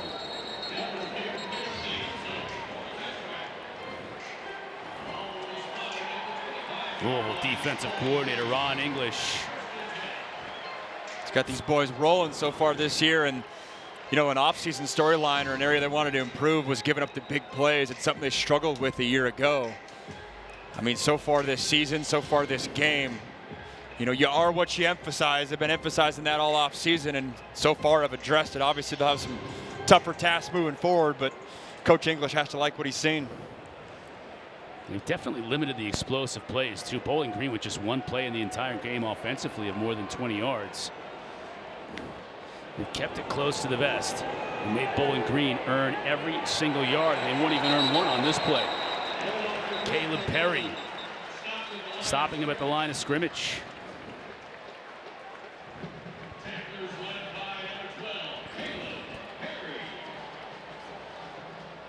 You can see last season they were guilty of a lot of big plays allowed defensively, and they've been much better this year, continuing it this afternoon. And this matchup today was a good test too. They attribute a lot of those big plays to just miscommunication, and this is a Bowling Green offense that gives you a lot of eye candy, different formations and motions. So to have some new transfers, some new players playing in there, to be on the same page this early on in the season is a good sign. Pine, the fake to McMillan. He's going to throw behind his receiver, and his tight end couldn't bring it in. That's Jiren Johnson. At least a couple of times in this game, Pine's missed Johnson coming across the middle. And right on cue, you said they only had 1 play over 20 yards. Well, that 1 play over 20 yards was to Jiren Johnson on an over route, this exact same route. Just this time, instead of it being an accurate throw, it's behind him. And you know, so much of what Ron English was talking about in our meeting, Louisville's defensive coordinator, is speeding Drew Pine up. That's what I attribute that to.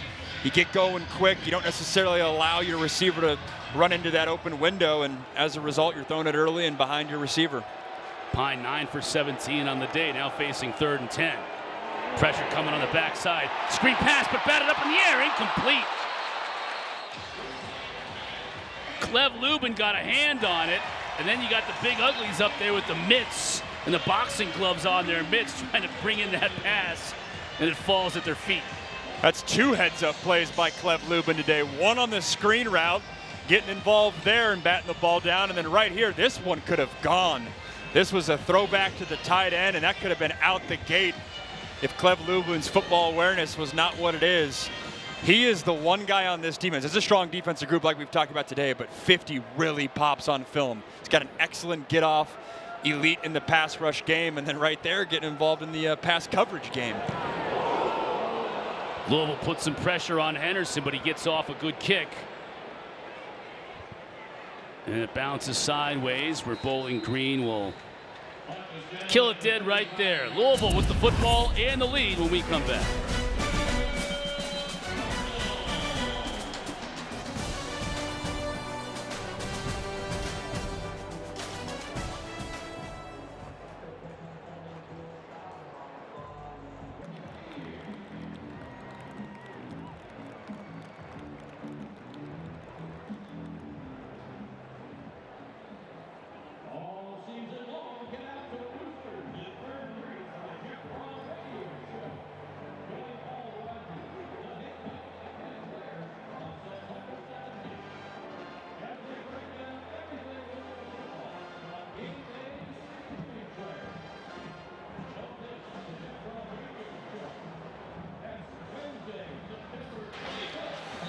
Hall of Famer Eddie George in his first year coaching Bowling Green, even though his Falcons are down 24. I think he's got this program heading in the right direction. Certainly he did at Tennessee State. He's the latest in a long line of NFL stars to take over college programs. And it's a recent trend. I mean, before Deion, it did not happen where you had a high-profile player come in from the outside and immediately become a head coach. Yes, we've had high-profile players work up the ranks, you know, graduate assistant, quality control coordinator. But Deion's had success. You can debate to what level, and then Eddie's the same way as well. It's a new trend in college football. Moss hits Lacy for a good gain on first down. It was fun having that conversation, too, with Coach Eddie George, where he was basically like, in these meetings, when you're with presidents and ADs and they're talking about hiring a new head football coach, they're not talking about X's and O's to start. They're really talking about raising the profile of a school, engaging your alumni, the campus partners, and things like that. You bring in guys like Coach Sanders, Michael Vick, Deshaun Jackson, Eddie George, that will certainly raise the profile of your school. Brown's going to get a first down, lowers his shoulder, and gets just beyond midfield. You know, Eddie George, a lot of people think, okay, well, what has he done since his NFL days? A lot. He's done a lot. I mean, he started a wealth management company. He was an actor on Broadway. Said he wanted to be the first to ever win the HEGOT. Now, that's the Heisman. That's the Grammy is the G. Oscar is the O. T is the Tony. What's the E? What am I missing on the E? That's the Emmy Awards. There we go. Coaching got in the way, though. Maybe he'll do that later on in life. I wouldn't put it past him at all.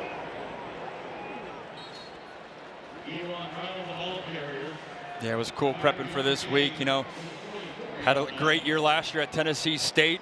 Was in Indianapolis for the NFL Combine.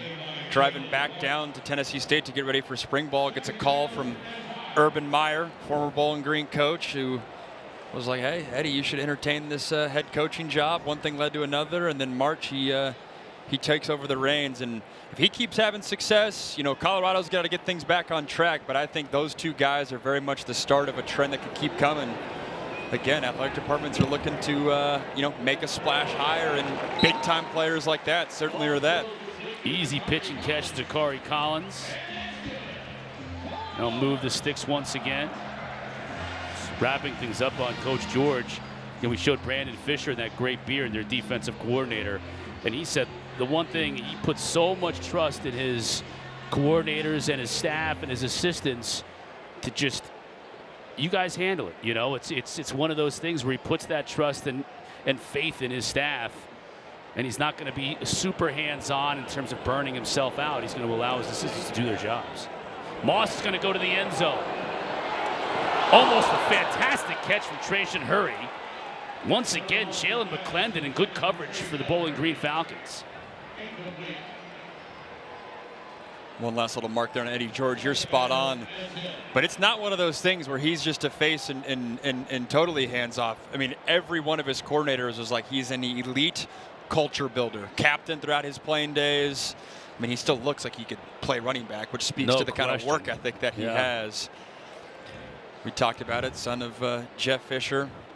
Brandon Fisher, longtime coach in the NFL. Was at Auburn before Tennessee State, and says, I absolutely love. Both coordinators were raving about the kind of coach their head coach is. Moss under pressure, dropped. Keon Washington on the corner blitz, third sack of the day for the Falcons.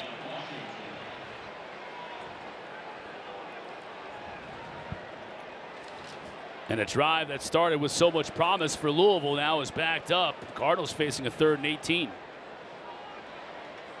Little corner blitz. Anytime you're in the boundary, this corner's coming. Got to be wary of it as a quarterback. Right tackle sinks down to block the defensive lineman, and there's no one to pick up the corner. Talked about it in this third quarter. Miller Moss getting hit. Is that just something that Moss missed? Because you saw the tight end flare out and immediately point to the corner blitzing. This time over the middle. Caught, but way short of the first down marker to gain. But yes, it is on Miller Moss. When sometimes you can see when you're on the right hash, you know it's a shorter distance for that corner to run. If a safety is getting over the top of that, blitzing's got to be red alert on in your mind.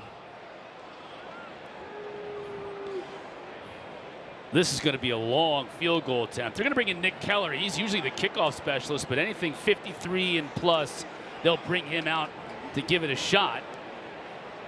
And this is going to be 57. Keller to attempt a 57-yard field goal. His first collegiate field goal attempt. And he puts a big leg into it. And he got it!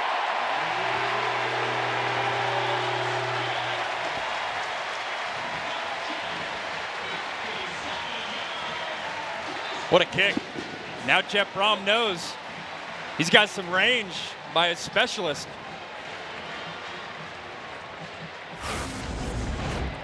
It was a nice job by this holder, too. They were up against the play clock, and the holder was saying, we got to get going. First attempt. Might as well be a vet. The reaction after you bang a 57-yarder.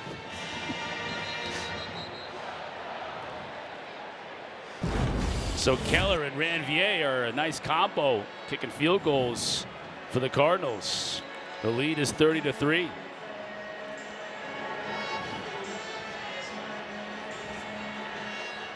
And Keller's been booting him out of the back of the end zone all game long.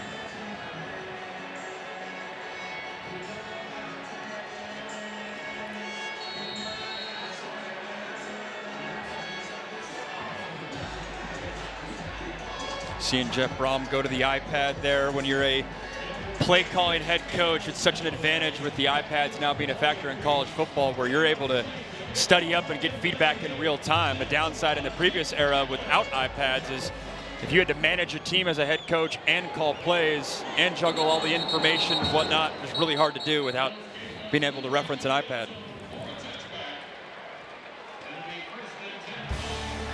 Still got plenty of football left to come today on the ACC network.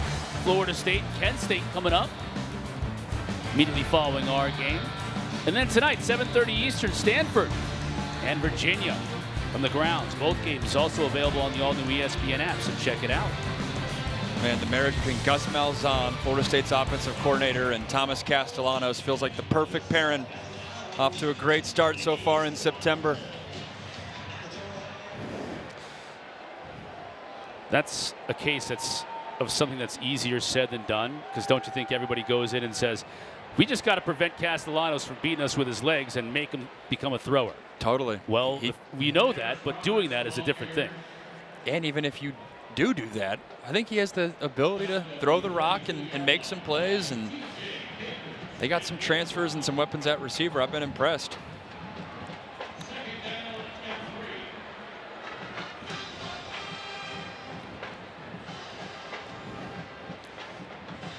Final 2 minutes of this third quarter.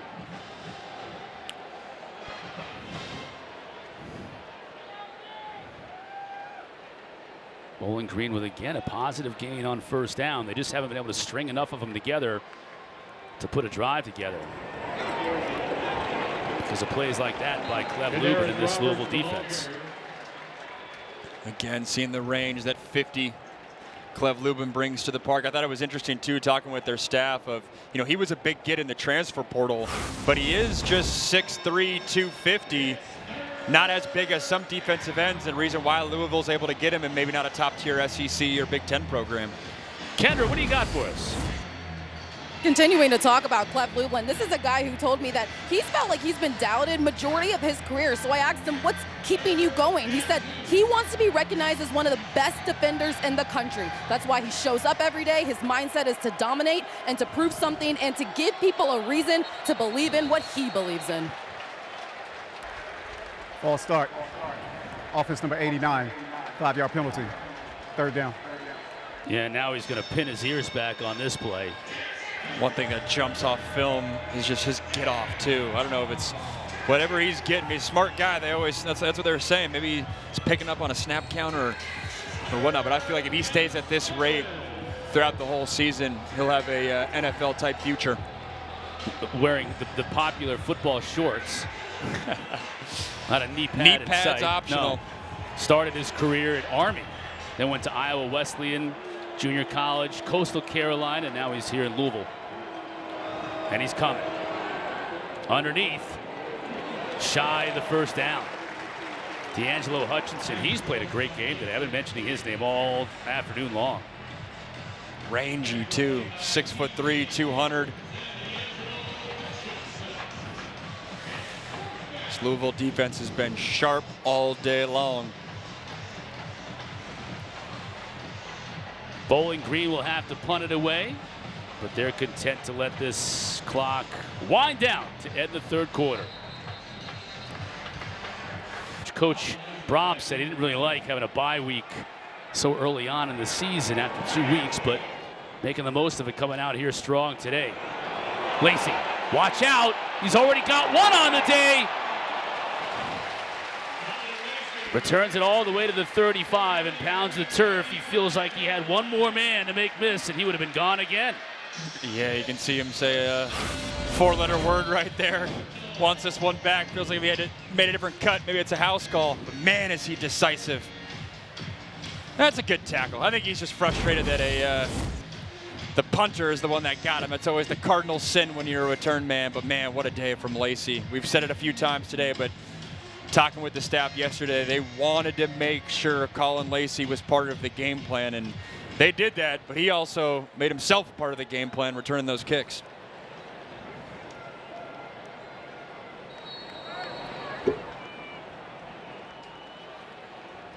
Moss to throw. Bell, can he make one man miss? Cannot, but he's not easy to bring down either. Jalen McClendon on the tackle. Positive gain of about 8 on first down. This is nice timing by Miller Moss. He's going to get this ball out really early, well before Bell's out of his break, and it allows him to not only catch this ball in bounds, but try to do something with it afterwards. Again, the quick game appears to be the skill set of Miller Moss, and he's glad he's got playmakers out wide like Chris Bell. Moss gives it to Boykins. And Sean Boykins, the redshirt freshman from Radcliffe, Kentucky, with his first carry on the day, dropped by Gideon Lamprin. He'll bring up third down, no gain on the carry. Third down and 2.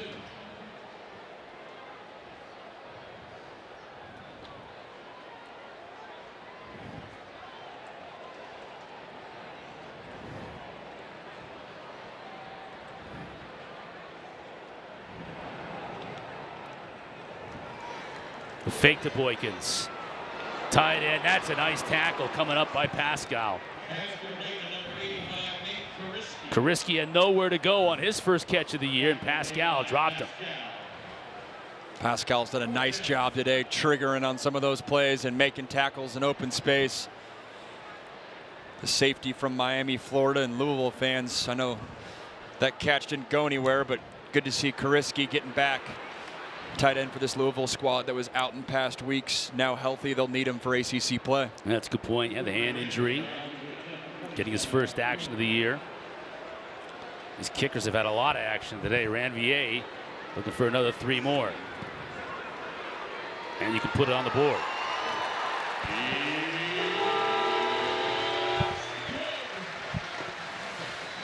(33-3), all Cards here in Louisville.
This defense has come to play for the Cardinals, haven't they, Max? Without a doubt. And up until this point, Bowling Green was moving the ball. They're in this ball game, and Antonio Watt shut the door on that. One interception there, and then his buddy D'Angelo Hutchinson from the safety position just reading the eyes of Drew Pine.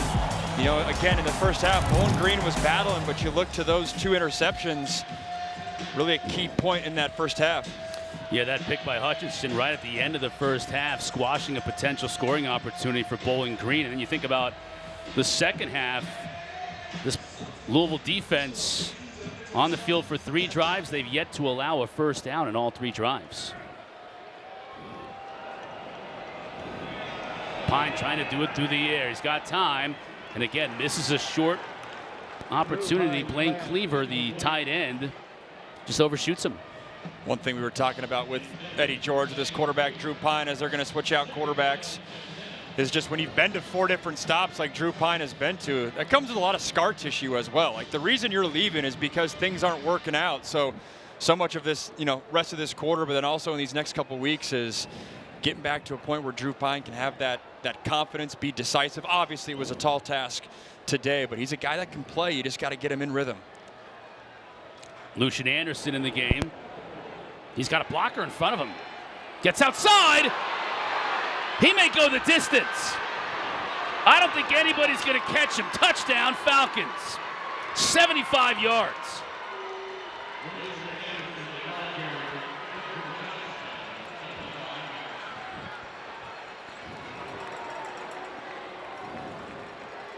On a day which every offensive play has been difficult, his head coach loves it. Lucian Anderson making it look easy. Just a little quarterback run, gonna follow his fullback and his running back.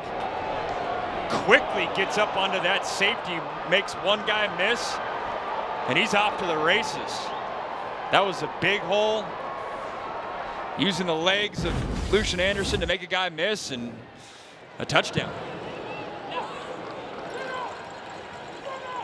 Jackson Cleaver with the try, splits the uprights, and you knew it was coming, but knowing it's coming and being able to stop it are 2 different things. Lucian Anderson gets a block, breaks it outside, the arm tackle doesn't work.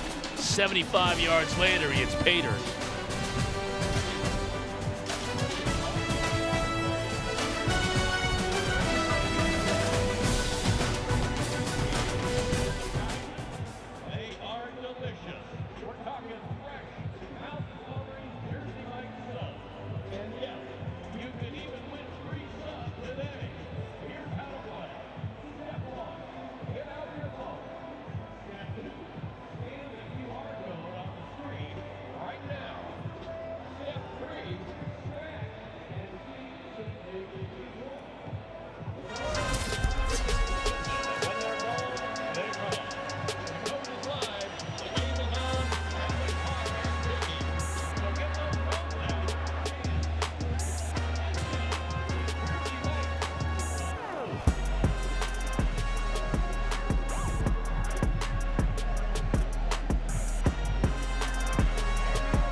FSU on campus in Tallahassee, getting set to take on Kent State. That'll follow our game at 3:30 on the ACC network. Castellanos has been electric all year long. He's going to look to continue that against the Flashes. And then the nightcap. Stanford making the trip to the Commonwealth to take on the Wahoos. 7:30 on the ACC network. Could see a lot of points between Florida State and Virginia these next two games. It's been a lot of good transfer quarterbacks. Two of those right there, Thomas Castellanos, but then Chandler Morris. I don't think nationally people realize, hey, that dude can play. Did some good things at North Texas a year ago, and He's got feels like a new look offense for Virginia this year. I was going to say he's got some weapons too. We did their game against Coastal to open up the year. He's got Cam Ross, and he had a huge game. He's got a lot of weapons to go to.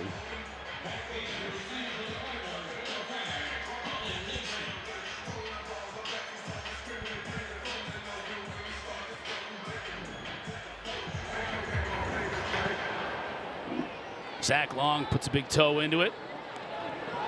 Lacy, why not? Out of the end zone. Gets a good return out to the 25. Tonight after Stanford and Virginia, the ACC Huddle Final Score crew going to wrap up the entire day. They got highlights, analysis, interviews with players and coaches. Covered from head to toe right here on the ACC network and on the ESPN app.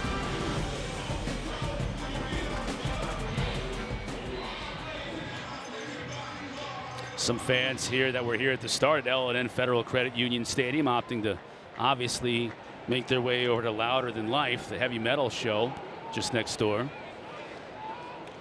Our producer Berger was checking out Slipknot and Anthrax last night. They were taking over our hotel. Yep, has Doc Martens on. Me walking into the lobby with my suit and tie didn't fit the mold for the all the black from the concert. Your wallet chained to your belt. Yep. See, we went no tie today for the Open. That would be a different mold if we went full all black chains, the whole deal. Right. Jamarice Wilder in at tailback. As Coach Brom is getting some of his players some time that work so hard all week long, getting this team ready for the game, reward them with some time in the game. Wilder on the carry. Good job defensively by Gideon Lamprin. He has really showed the type of linebacker he is. He's a stud. And for those just tuning in, Dorian Pringle, their star linebackers out, but Gideon Lampron's a star as well. So he's playing at an all-conference level. He's the alpha on this defense. But back to Louisville, you're seeing the reserve running backs in there, but I think they're keeping Miller Moss in. Again, get him used to the mechanics of this offense. Just more reps, not thinking about all the little things as you get into ACC play of saying the play call in the huddle, getting the snap. These reps are still valuable for him.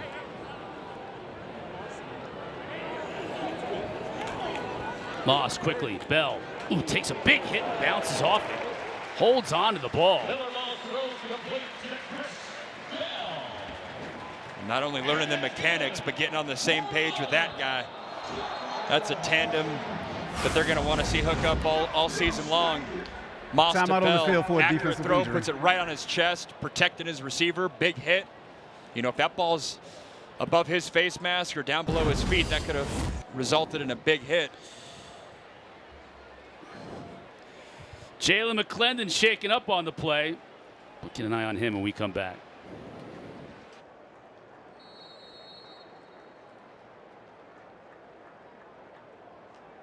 Guys excited. Darian Mensah, and then I left off some special names too. Chandler Morris, Virginia's guy, Steve Angeli, Syracuse. I struggle with that number 5 spot, and Angeli, if they pull off that Clemson upset, might have to sneak into my list next week. Hell, even I got 2 of the top 5 on your list next week with Cal at Boston College.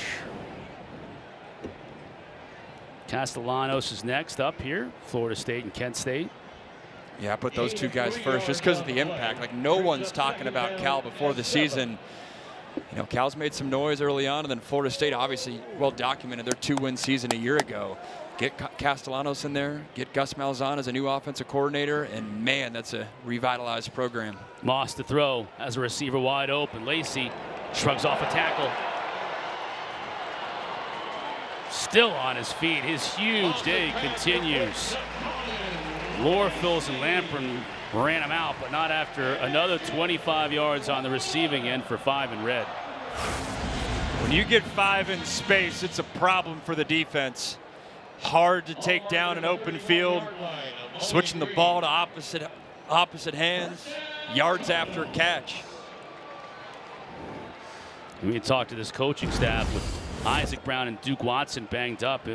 What happens if Keyjuan Brown goes down during the game? And the thinking was, we'll put 5 back there at tailback. And just go empty formation. Get him out of the backfield. Don't ask him to protect. They really haven't had to do that today because they've been doing things like this. One-on-one, scary prospect, but nice job by Cannon staying with him after another 9-yard gain. And the staff said, Caullin Lacy came from South Alabama, and in that offense, it was very much, bubble routes and slot fades, and that was pretty much it.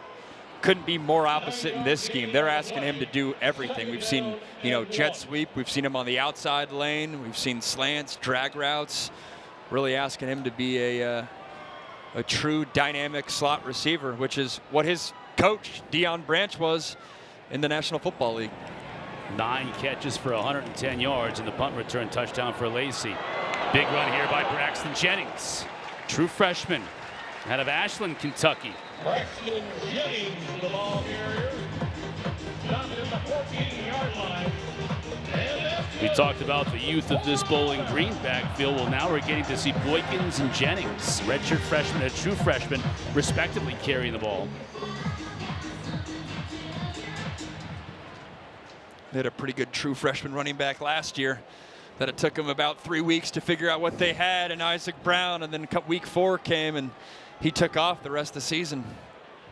And just the 1 carry Isaac Brown did early on in the game. Jennings inside the 5, reaches for the end zone, and they'll mark him down just shy.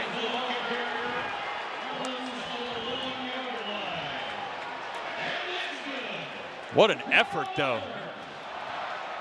Making guys miss, reaching the ball across the goal line. They're going to hurry up to the line. I'm sure Coach Brom's trying to get the young man his first touchdown. And they'll blow the play dead with a false start call. False start. Offense number 66. 5-yard penalty. Second down. This crowd was with you and Coach Brom. They wanted to see that first career touchdown. As we glance at the last run, the big run before that, look at this move in the hole. Working to the left side, cuts back against the grain to the right-hand side, and then he's stretching, reaching.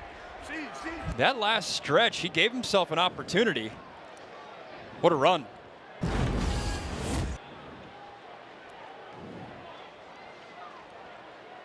Cards will move back 5 yards after the penalty. First and goal from the 6. Jennings stays in the game.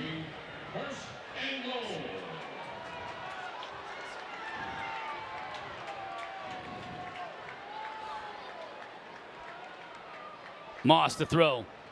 Ball batted at the line of scrimmage, and now flags come in. Lorful's got a piece of it, but now let's check the marker.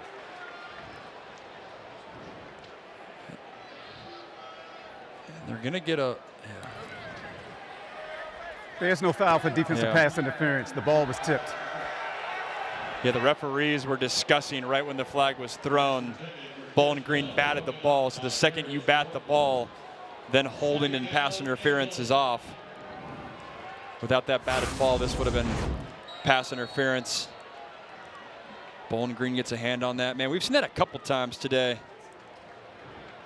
I didn't catch the number of who that was, but these RPO run pass options, you're calling the run. If the backer's clear, slant route behind him. But man, those are congested throws. Fake to Jennings.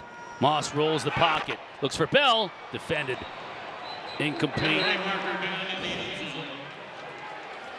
We've got another marker down.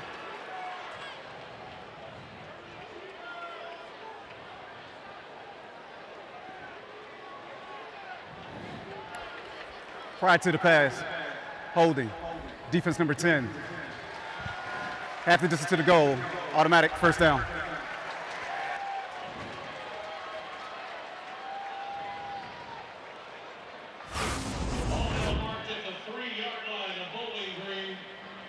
Yeah, a little flood route to the right-hand side. He's on the right-hand panel, matched up against Trayshawn Hurry. Little grab there as he was getting out of his break.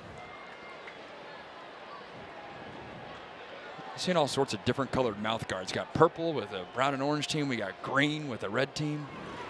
Jennings into the end zone.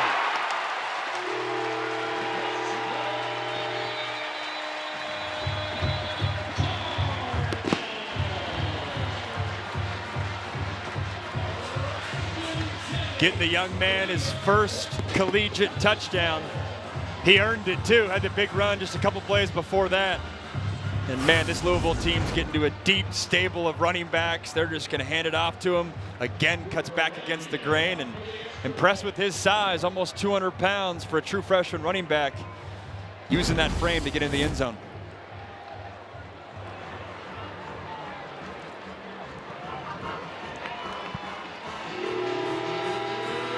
Ranvier makes it 40. Louisville has scored on all 5 drives in the second half, and they have cured their red zone issues that they suffered through during the first 2 weeks. When the run game's working, that's a good way to resolve those issues.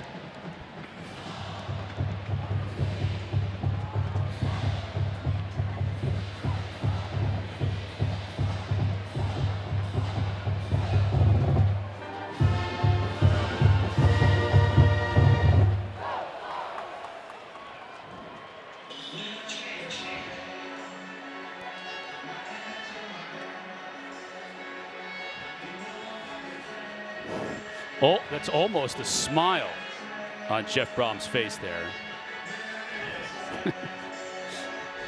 He and both of his brothers on staff. His brother Brian up in the booth. Both Jeff and Brian were great quarterbacks. Not only here at University of Louisville, but at Trinity High School, state championships. Father was a coach at Trinity. And the Brom name is synonymous with Cardinal football and the city of Louisville. Pettaway. Good return for Pettaway, brings it out to the 24. Pettaway on the return, out to the 25. Ah, the young gunslingers.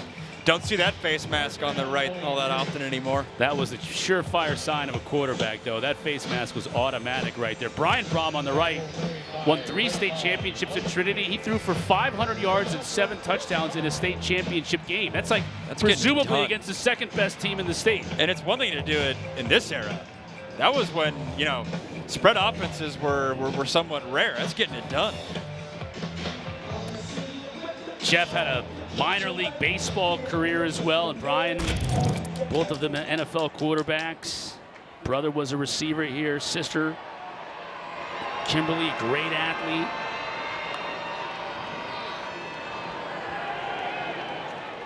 Great pass right there. Now that's maybe the best pass we've seen from Drew Pine all game long. Right on the money. Hit Eli Duffy, tight end. Excellent catch by Duffy, too, to come down with that, protect himself. That's a big hit he took at the end, but you said it on time. Little seam route to the tight end. It's a good job. Longest pass completion of the day from Drew Pine.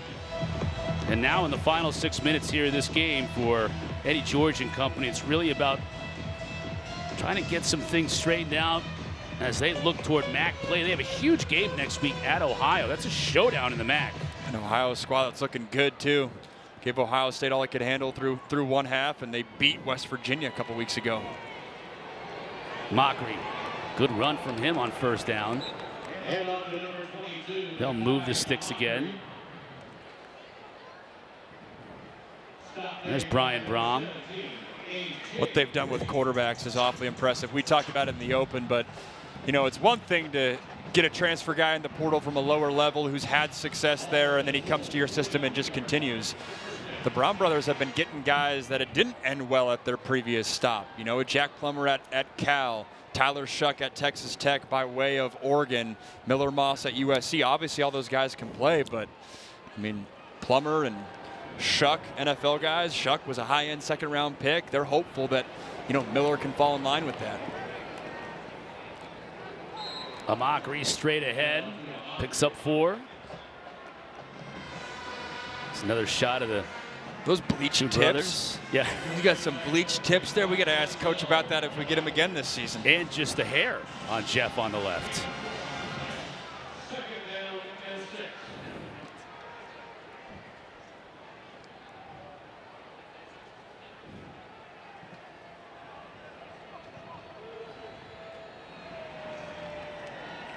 Well, the Cardinals will improve to 3-0, and we mentioned they're on the road next week for the first time this season. They'll be in Pittsburgh as they start ACC play. Pine going deep, has a man open inside the 10, into the end zone. Touchdown, Falcons. Jacob Harris, 38 yards. It's a nice job by Pine. Roll out left, little tight end delay, working up the right sideline. Gets the ball out of his hands, and man, these tight ends have been featured all day. It's a good job by Harris getting open and then finishing the deal, breaking some tackles to get in the end zone. Seeing it right here, you roll out left, set up the protection, and it's a tight end working a little delay route on the right-hand sideline. Breaks a couple tackles, gets into the end zone. Clealer with the PAT. So as we were just talking about, something positive for Coach George and his staff and his players in the fourth quarter here.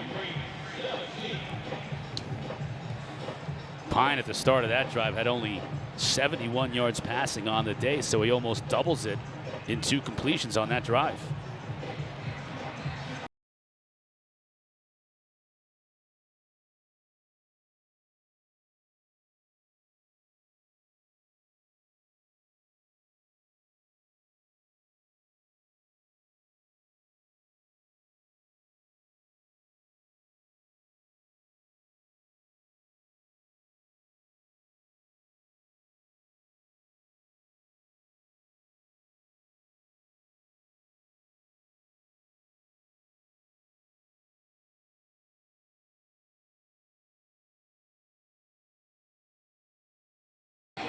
To the playoffs, FCS playoffs last year where they lost in the first round.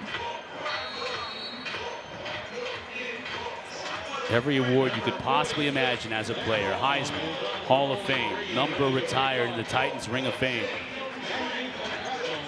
Impressive dude. Was impressive in his coaches meetings with us too.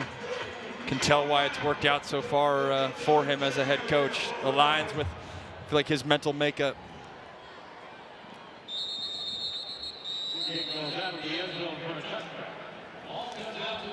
Mentioned Louisville's got Pitt to open ACC play on the road next week. You can see what they've got coming up. Interesting to see how Pitt responds too. They have a bye week this week, coming off a tough loss in the backyard brawl versus West Virginia. Talked about Virginia a couple times today. I think that offense is going to sneak up on some people, and then at that point, that matchup with Miami could be the matchup in college football. That October 17th game, assuming the Canes take care of business, and then Boston College. I know they lost to Stanford last week, but I've seen I like what I've been seeing with their offense. Turf Monster jumps up and bites Sean Boykins. Hey, you look at this Louisville schedule, and every week in conference play is a tough game. Certainly Coach Brom and his staff know that. But that Miami game looms large, and then it's back weighted. You know, the last 3 games, you could argue 3 of their 4 toughest games are their last 3 games. Clemson, which has still got to figure it out. We don't know what they'll be at the end of the year. But SMU and then Kentucky here to end the year. As Brady Allen is the new quarterback.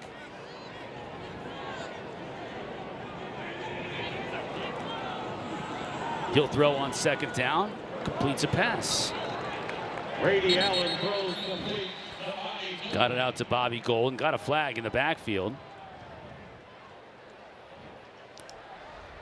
Holding. Offense number 70. 10-yard penalty. Second down.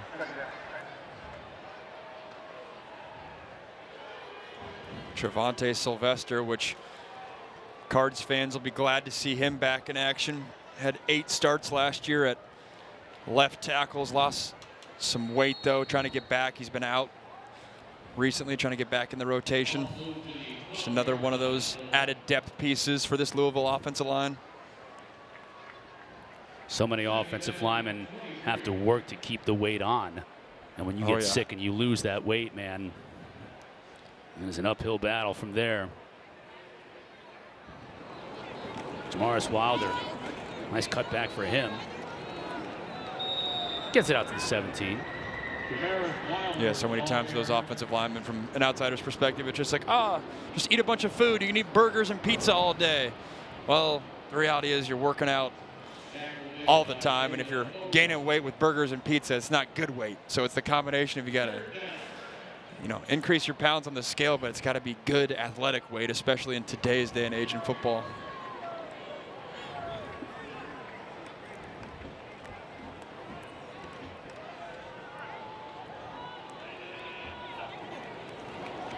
Allen to throw, has time. Just overthrows his receiver McWilliams, who was covered on the play. Another flag in the backfield. This may be a late hit.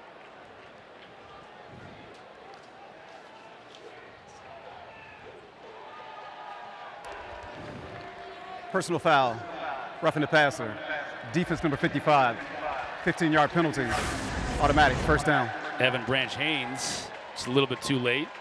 These are the types of plays that make me grateful to be up in the booth next to you, Chris, rather than in that situation. Those are the most painful, when you're throwing and your rib cage is exposed and your arm can get pinned back up and your neck might whiplash. Football's a violent game that sometimes we lose track of that when we're on our couch or in our button-downs up here in the booth. Brady Allen's a big old dude, too, 6'6", 220. Absorbed that hit, he's right back at it.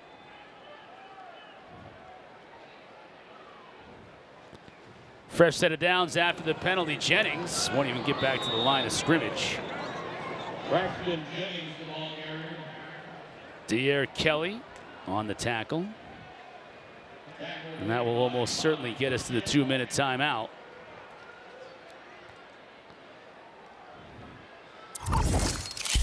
As it will. Final 2 minutes here in Louisville. Cardinals. That is a 2-minute timeout. With a 40-17 lead.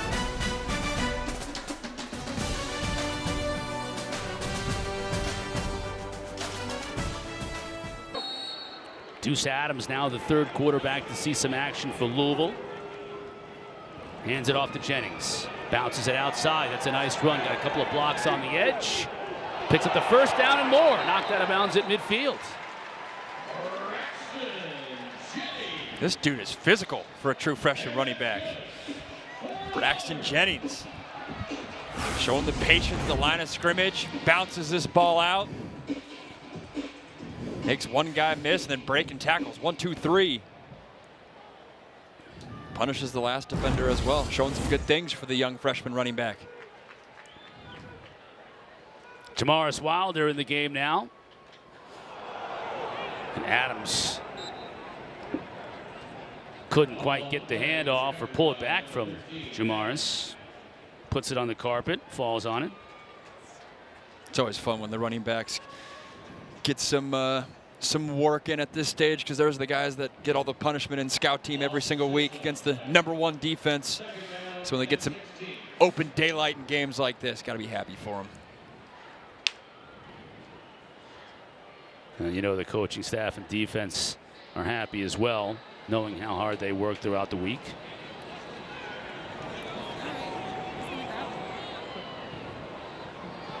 Adams with the completion.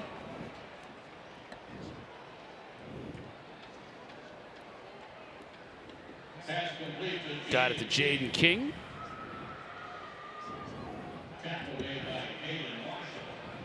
We talked about their upcoming schedule, Louisville's, but Chris, I feel like this team's flying under the radar. You know, get it done versus a MAC school, big picture in the conference. I don't think that's going to move the needle necessarily from folks. And so many eyeballs paid attention on Florida State, Georgia Tech, Miami, rightfully so. And even other things like Clemson struggles. It's like the news Cal cycle popping up out of nowhere. It's kind of everybody other than Louisville. There'll be more in the public eye next week on the road if you can get a conference win at Pitt to start your season. Now all of a sudden I think you'll be 4-0 and people will start to say, let's not forget about Louisville. 100%. Walked out of their meetings yesterday being like they feel like they have a championship caliber roster. We saw it today, all 3 phases of this game.